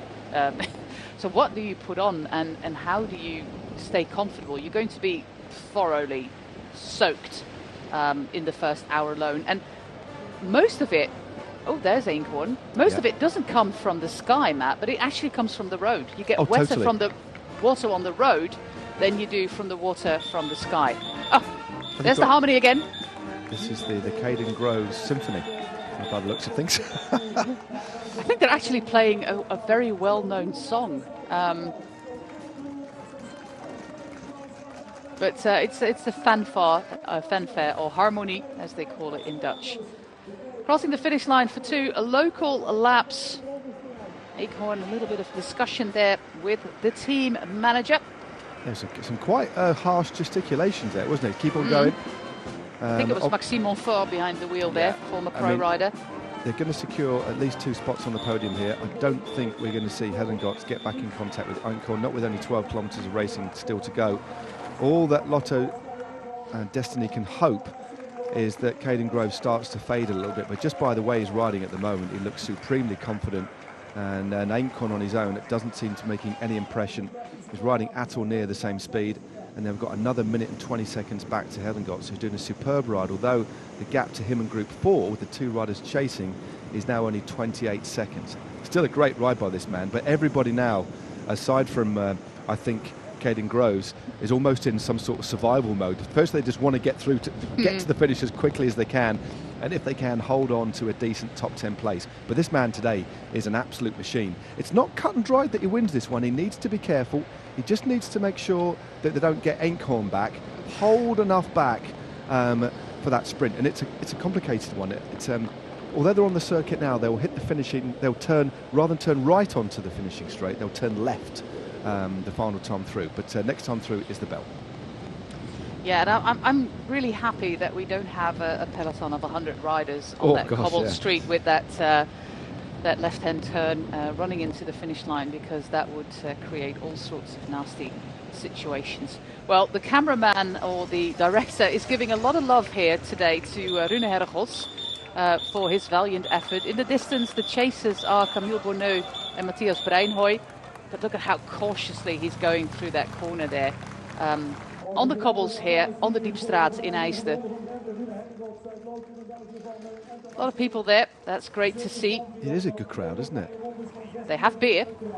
They've got beer, they've got coats, and they've got a little roof, and they've probably got some sort of... what would be the local delicacy? What would they be serving on the barbecue if there was one running today here, Jose? I do hope that they don't throw it on the barbecue, but it's called Soerfleisch, and it's basically... it's a stew, but a little bit acidic. Okay. So yeah, you won't want to throw a stew on the barbecue. That's going to be messy. No, definitely. But Soerfleisch is the local delicacy in Limburg. But this is about 250 kilometers from where I grew up in the north. So for us, Limburg was almost an exotic place because of the mountains. Right. It's one of my favorite places in the Netherlands. It's so beautiful there with the hill, especially in springtime. And yeah, you can just you get some elevation there, contrary to most of the country where I just have to battle headwinds. I do get the same watts though, battling headwinds, as I do uphill. So I do think that's the secret to the Dutch being great climbers, and I do not include myself to that group. Well, to the group of Dutch, yes. To the group of great climbers, no. Well, this is an interesting view out in front, isn't it? Having got finally takes off his jacket there. Yep. With Valerio Piva behind the wheel. It says, I think that, I mean, it says Group 233. Oh, this is Helen Gotts. He is Group 3, but that group behind is probably only 15 or 20 seconds now. And that group, Bonnier and Breinhoy, there's another group that aren't too far behind them as well. So I really do hope that Helen Gotts stays clear to at least finish inside the top 10. It's been a battlingly brave performance as he uses his teeth there to hold his cape. But now, given the fact he's pressing on here, the thing is, those capes aren't super aero, but when you're pressing on deep into a race, you can actually get pretty warm despite these horrible conditions. And he desperately wants to press on as hard as he can just to make sure he stays away for a place that he really does deserve here.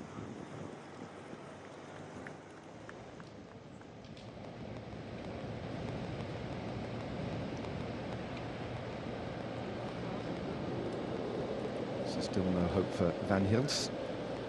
I do have to make one correction. Well, not a correction. Guy Elliott just told me there's one other, of course, local delicacy, and that's a fly, which is basically a flat pie. If you have American pies, they always have a dome, like a dome on it, but Limburg fly are flat, and they come with rice or apricots or all sorts of So like an fruit. open pie, basically? Yeah, they do have a lettuce thingy on top. Okay. But it's not like a dome-shaped pie that they have in the UK. So would that be more of a tart? Would it be more of a tart? It could be a little bit like a Bakewell tart, but then big. Okay, right. I do watch a lot of British Bake Off, yeah. Well, I'd imagine a few of these riders wouldn't mind a hot pie or a hot tart at the end of this race. No, it's cold. It's cold. It's a cold It's tart. cold, Oh. yeah. I always find that warming tarts up in the oven just it gives you that little bit of extra flavour. Anyway, that's just a personal preference. Warm apple pie. Oh my. Well, this is Eenkhoorn. He's 31 seconds behind his teammate Maxime van Gils, and of course, one of the strongest men in the race, Caden Groves. I do want to add Oscar Onley to that equation, but sadly, the Scotsman lost his place in that first group. He got dropped from the first group. We do think with the mechanical, he didn't show any signs of a crash, but a mechanical, and he was in that second group straight away. But Caden Groves, from the moment we went on there with about 85k to go, something like that, he just oozed confidence. Yeah. He initiated the break. He attacked on rather steep climbs, and of course he's also the fastest sprinter. He won 2 stages in Catalonia only last week. Yeah, no, it's. I mean, look at Van Gils though. Last year won the Saudi Tour overall.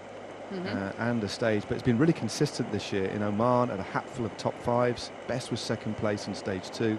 He's a fast finisher, but not quite as quick as this man. But by the time we hit the finishing line, after today, it could be different. And also, you've got Caden Groves, hasn't even asked for a turn. He's having to ride on the front, spend just that little bit more energy. In fact, Eenkhoorn has just shot that gap a couple of seconds, but we've seen a couple of times Groves on the radio, and his team will be making sure.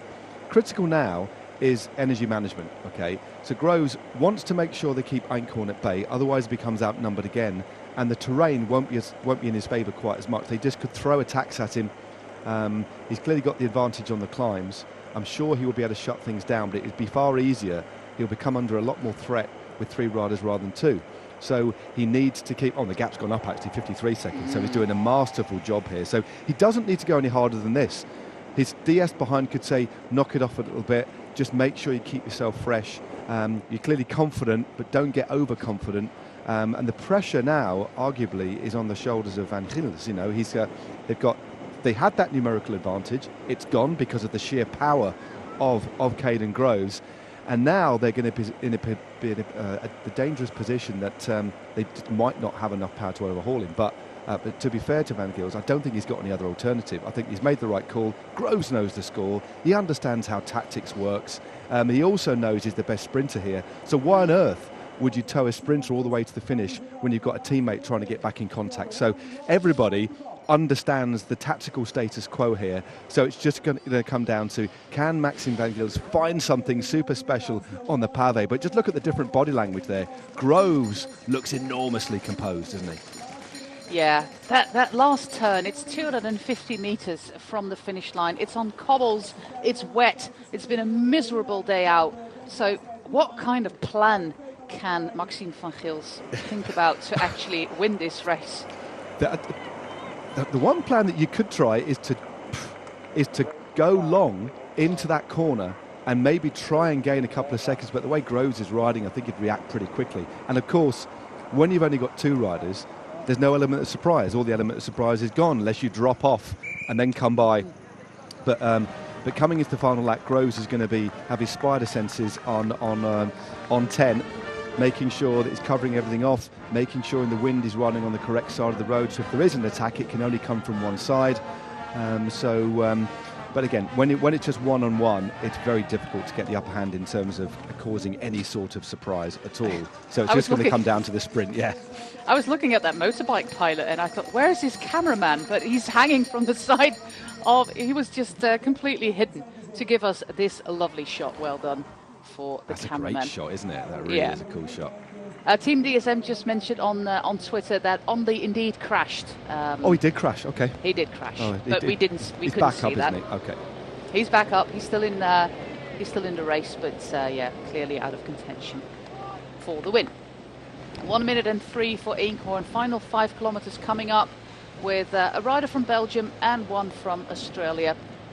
Caden Groves versus Maxime van Gils. Groves started his career with the St. George Continental Cycling Team.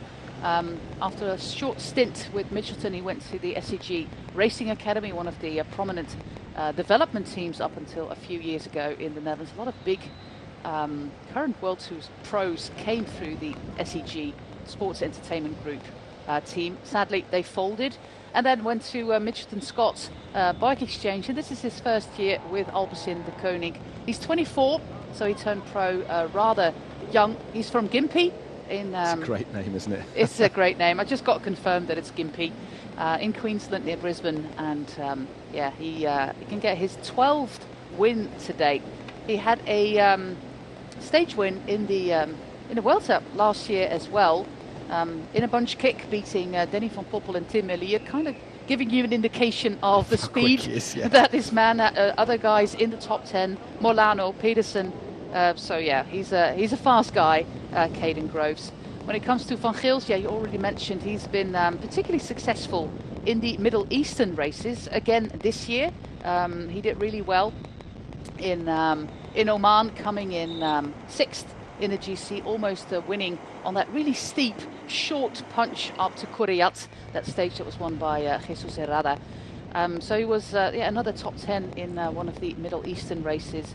And then a good result in France, also up and about there in Milan-San Remo, in Strade Bianche, a 4th place in Catalonia with this man. So they raced the same race, and a 4th place on stage 6 as well, where Caden Groves won.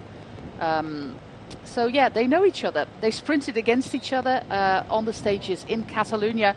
So Van Gils, he is not in a great position, so he has to come up with a cunning plan, as Blackadder would say. Indeed, a very cunning plan. That's a great reference there. He sat there on the wheel. Cunning plan, my lord.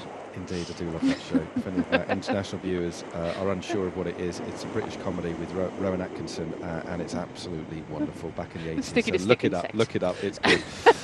And Hugh Laurie. Indeed, of course, yeah. Sticky to stick insect. Anyways, it's on YouTube. It's great fun. It's very British. 3.8 kilometers. Yeah, it's great that the cameraman and the director are showing the Dutch national champion, Pascal Eenkhoorn. But 1 minute 10. The winner is going to be at the front. 3.7 kilometers to go for our two leaders. Maxime Van Gils, he's 23. Caden Groves, he's 24. Van Gils from Brasschaat, which is just across the border from the Netherlands, on the side of Antwerp, that is. And overtaking some of the riders here out on the course. Yeah, that's lapping. Who's that? That was Onley. That was Oscar Onley, so a complete lap behind. So I've no doubt Onley will just pull in on this one, especially if he's had a crash as well. Yeah. But if he's there, how many riders will already have been taken out? Oh, exactly. No, he was in that group. We haven't seen that back group for quite a long time. So he was in that group. So he's clearly pulled the pin a little bit, but it does give an indication that this field is everywhere, absolutely spread out over these roads. But Groves hasn't missed a beat. He hasn't even looked round at no point, aside from once when he initially broke the elastic there and Eenkhoorn was dropped on that climb, the last climb of the day.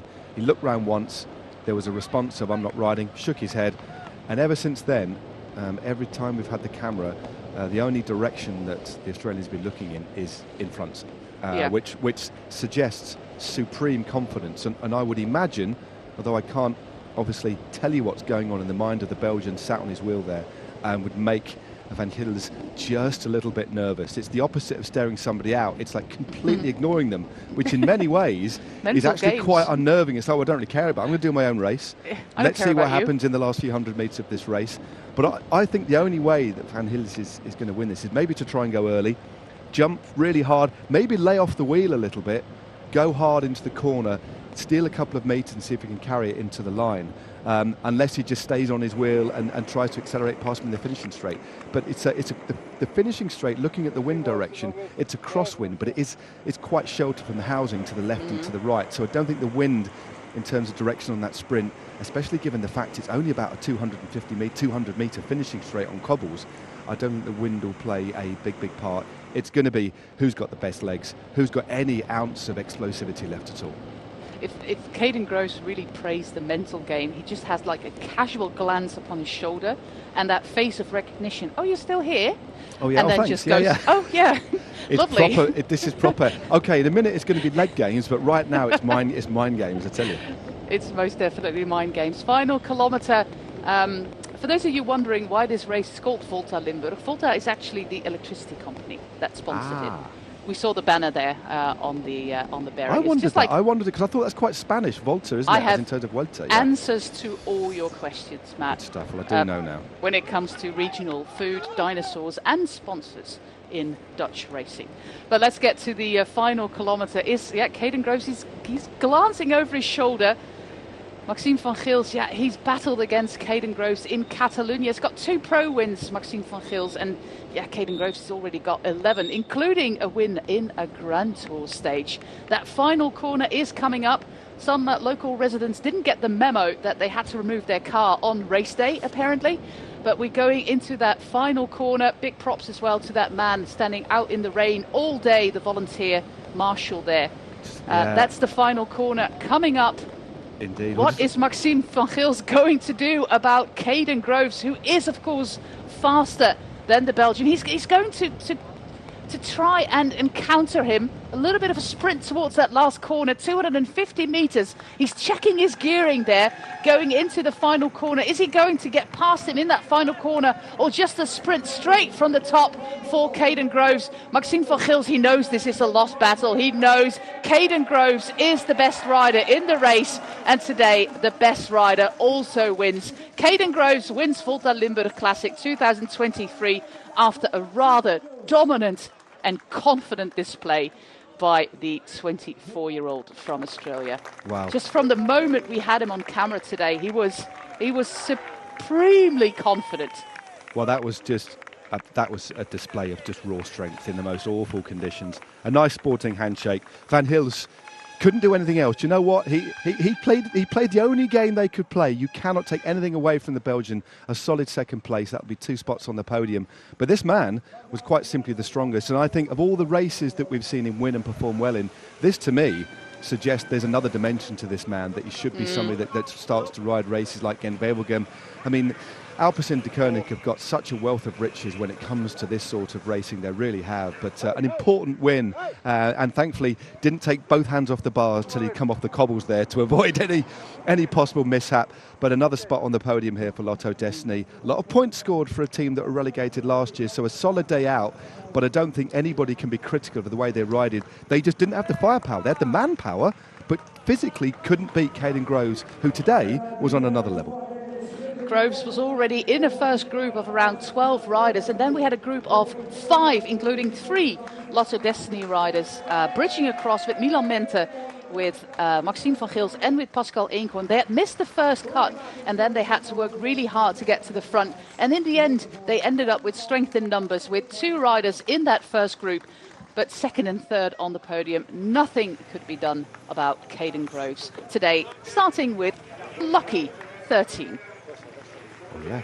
Has he spun one of them round, or has he got them both the right way up? I think he's got them both the right way up. There is a tradition for many professional riders. He got them the right way. He didn't turn them around. No, because more often than not, confidence as well. More often than not, they'll turn it around. And there's again a sporting handshake. Nothing they could do. This is great. Fair sportsmanship. Yeah, prolificat, I think, is the word today, without a shadow of a doubt. That was a tremendously confident performance in some awful conditions. Great run there by the organiser of the race, Roy Pakbier of the Pepper Company. They also organised the Amstel Gold Race, so they do share a lot of the resources of the Amstel Gold Race that takes place 2 weeks from tomorrow. And of course, you're going to see both the women's and the men's race live here on Eurosport and our digital platforms, GCN and Discovery Plus. It's going to be another fantastic day of racing coming up. But of course, first tomorrow, the big one, arguably the biggest race of the year. Although the competition with Roubaix is pretty strong. It's a tough one. It's a tough one. That is going to be tomorrow. And if I'm correct, we're going to be with you start to finish with, of course, our breakaway show with Orla in the studio. And the women's race starts at 3 p.m. European time. The men's race will be live straight from the start, if I'm correct. Yes, at 9:45. 9:45, and another rider for Lotto Destiny on the podium. Great work by the team. Yeah, it was Menton indeed. So to conclude about tomorrow, we're going to start at 9:45 European time with the coverage from start to finish with the commentary team of Daniel Lloyd, Adam Blythe, Carlton Kirby and Sean Kelly. We have our breakaway show, of course, from the studio with Orla and all the analysis. And then the women's race will be live as well with Marty and with Danny Christmas and Joanna Rousel. So there's a lot to look forward to tomorrow here from the roads of Flanders. So Paterberg, Oude Kwaremond, Koppenberg, Maria Borrestraat. It will all be on your screens tomorrow. And look at this man. He suffered, Matt. He suffered so bad, Rune Herregods. But I do have a lot of respect for this guy. He didn't end up on the podium, but he did show today that he was made of solid stuff there. That was a brave ride. Today, tactics did play a little bit of a part, but it was survival. Everybody was on survival mode. I'm surprised that some of these riders can actually raise any sort of significant acceleration in these sorts of conditions.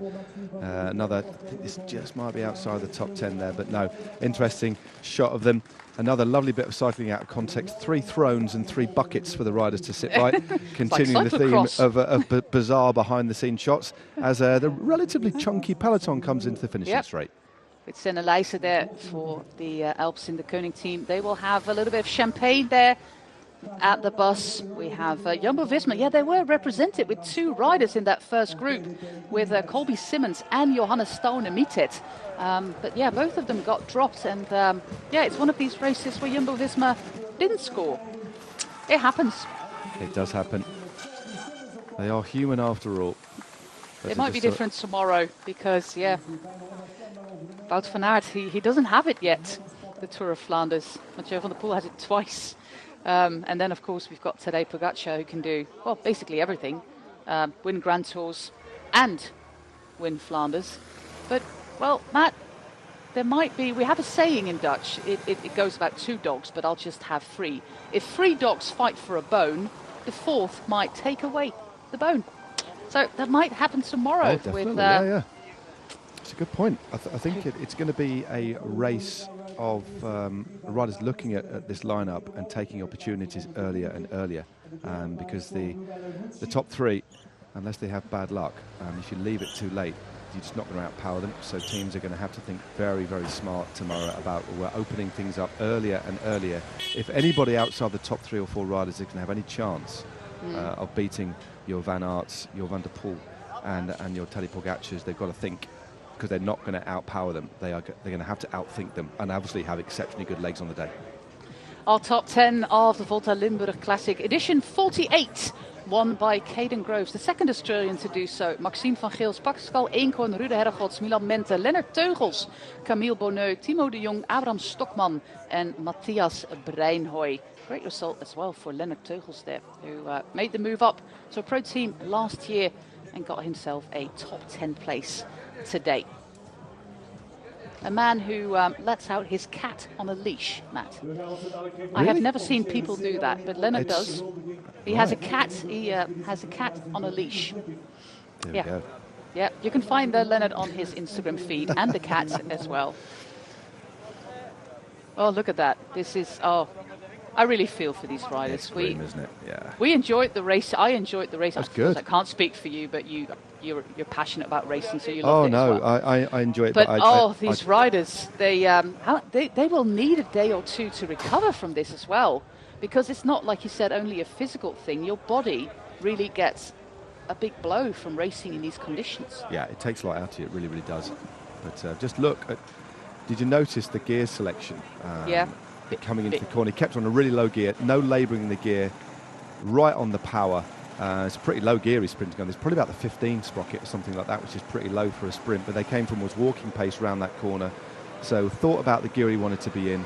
So everything was just perfect. Had great legs, great form, and also just thought about just making sure he got it right. So you think he's in a situation like that when you're feeling good.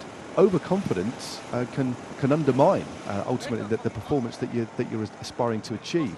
But he ticked every single box, got it right tactically, and had the legs on the day to deliver, even though he was outnumbered. And win number 3 of 2023 for the Australian.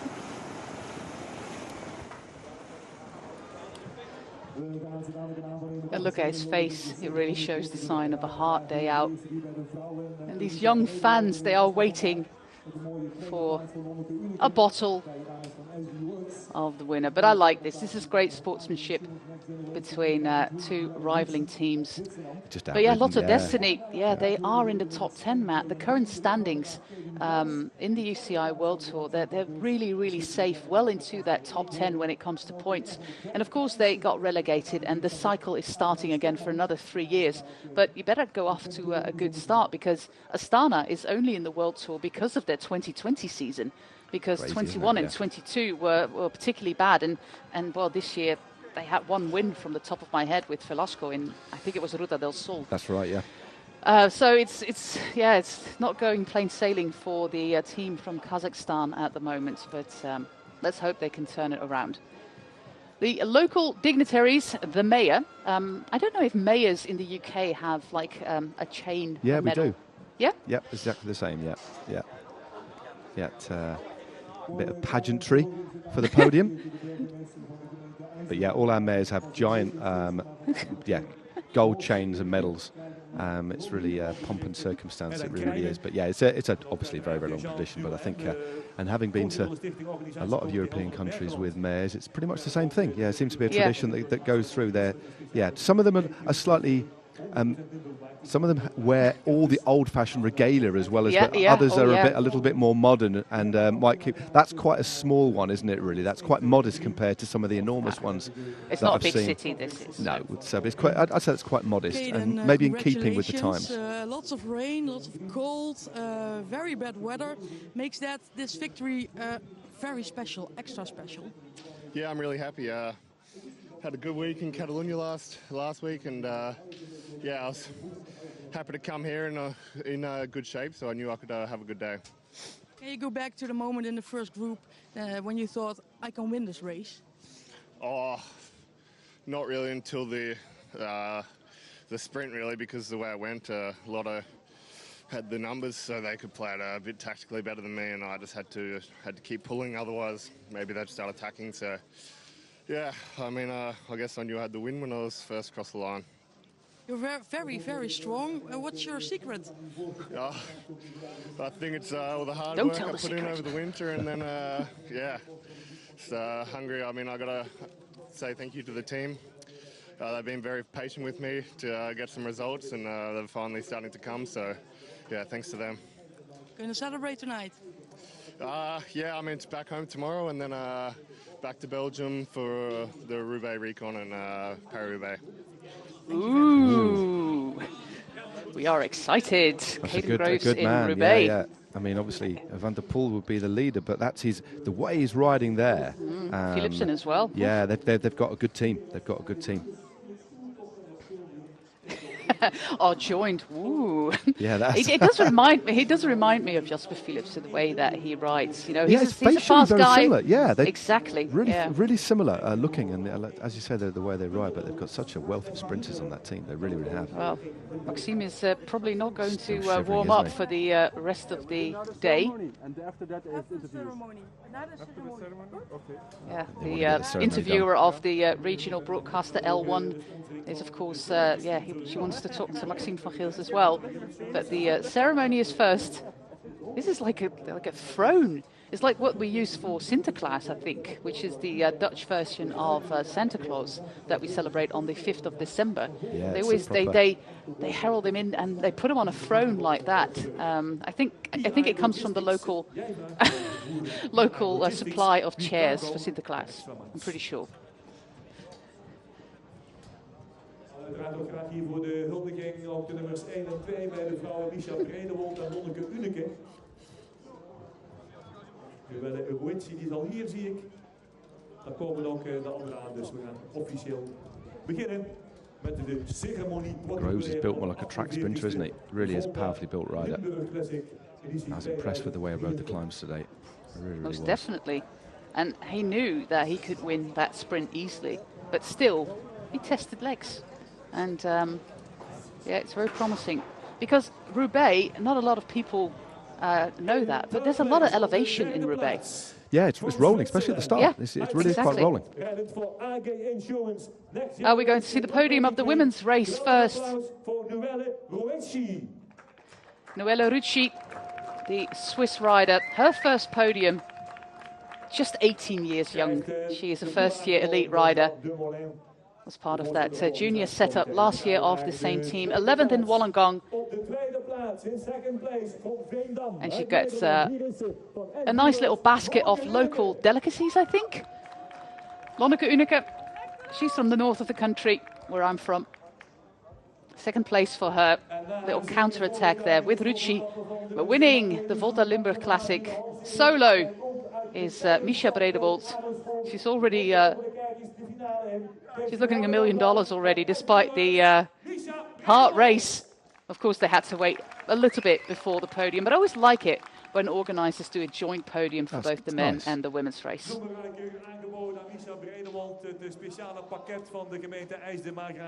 get the ticket for this race as well, for the national race, to get the TV as well is really wonderful. burgemeester van de gemeente IJsden-Maardegaten en Krijnen. Er hoort het prachtige kunstwerk bij namens de hoofdsponsor Volta Limburg. De felicitaties en we gaan het geweldige applaus nogmaals laten horen voor de nummers 1, 2 en 3. Voor de winnares voor Misha Bredewold. Tweede plaats voor Lonneke Uneke. En een schitterende derde plaats voor Noelle Rucci. Hier op het podium, een schitterend podium vandaag als afsluiting van de 5e editie van de vrouwenuitgave Volta Limburg Classic 2023. The 5th edition. Last year it was a win for Amber Kraak. De dames mogen plaatsmaken voor And de this year volgende ceremonie. it's Misha Bredewold. Supporters horen op de achtergrond.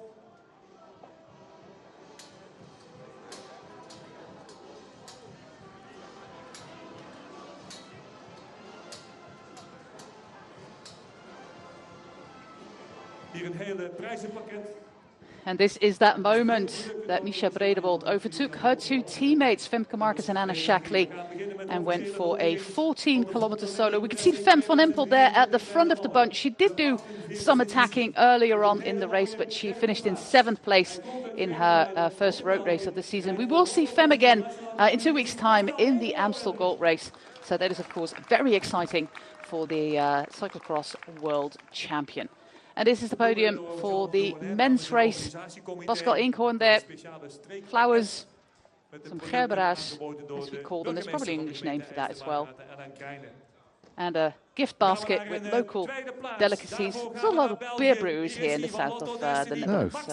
Distinct beer absence on this podium, but lots of flowers and lots of, like you said, local fare in that tray.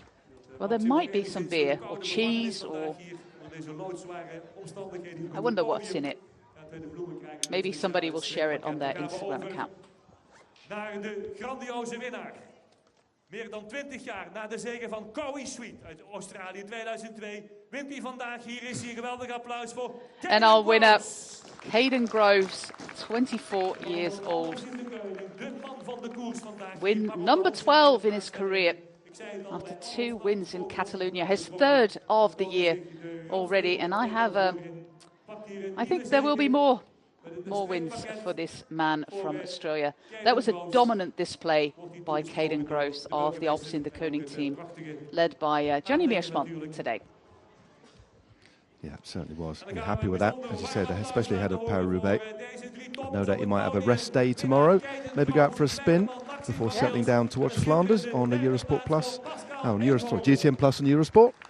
But no, he'll be a very valuable ally for Van der Poel and the rest of his teammates in Roubaix next week, that's for sure. He's in great form. And that's one of the most impressive rides I've ever seen him do, I think. We've been impressed by his sprinting, but this is another facet that we've never really had an opportunity to see. And of course, he's still a very young man, so that'll, I think, as well as filling him with confidence, it'll, I think it's going to greatly excite the team because it gives them a real, distinct option that they might be able to play a bit more often. Joint podium here. Riders from Belgium, Switzerland, the Netherlands, and of course Australia. Really nice, this.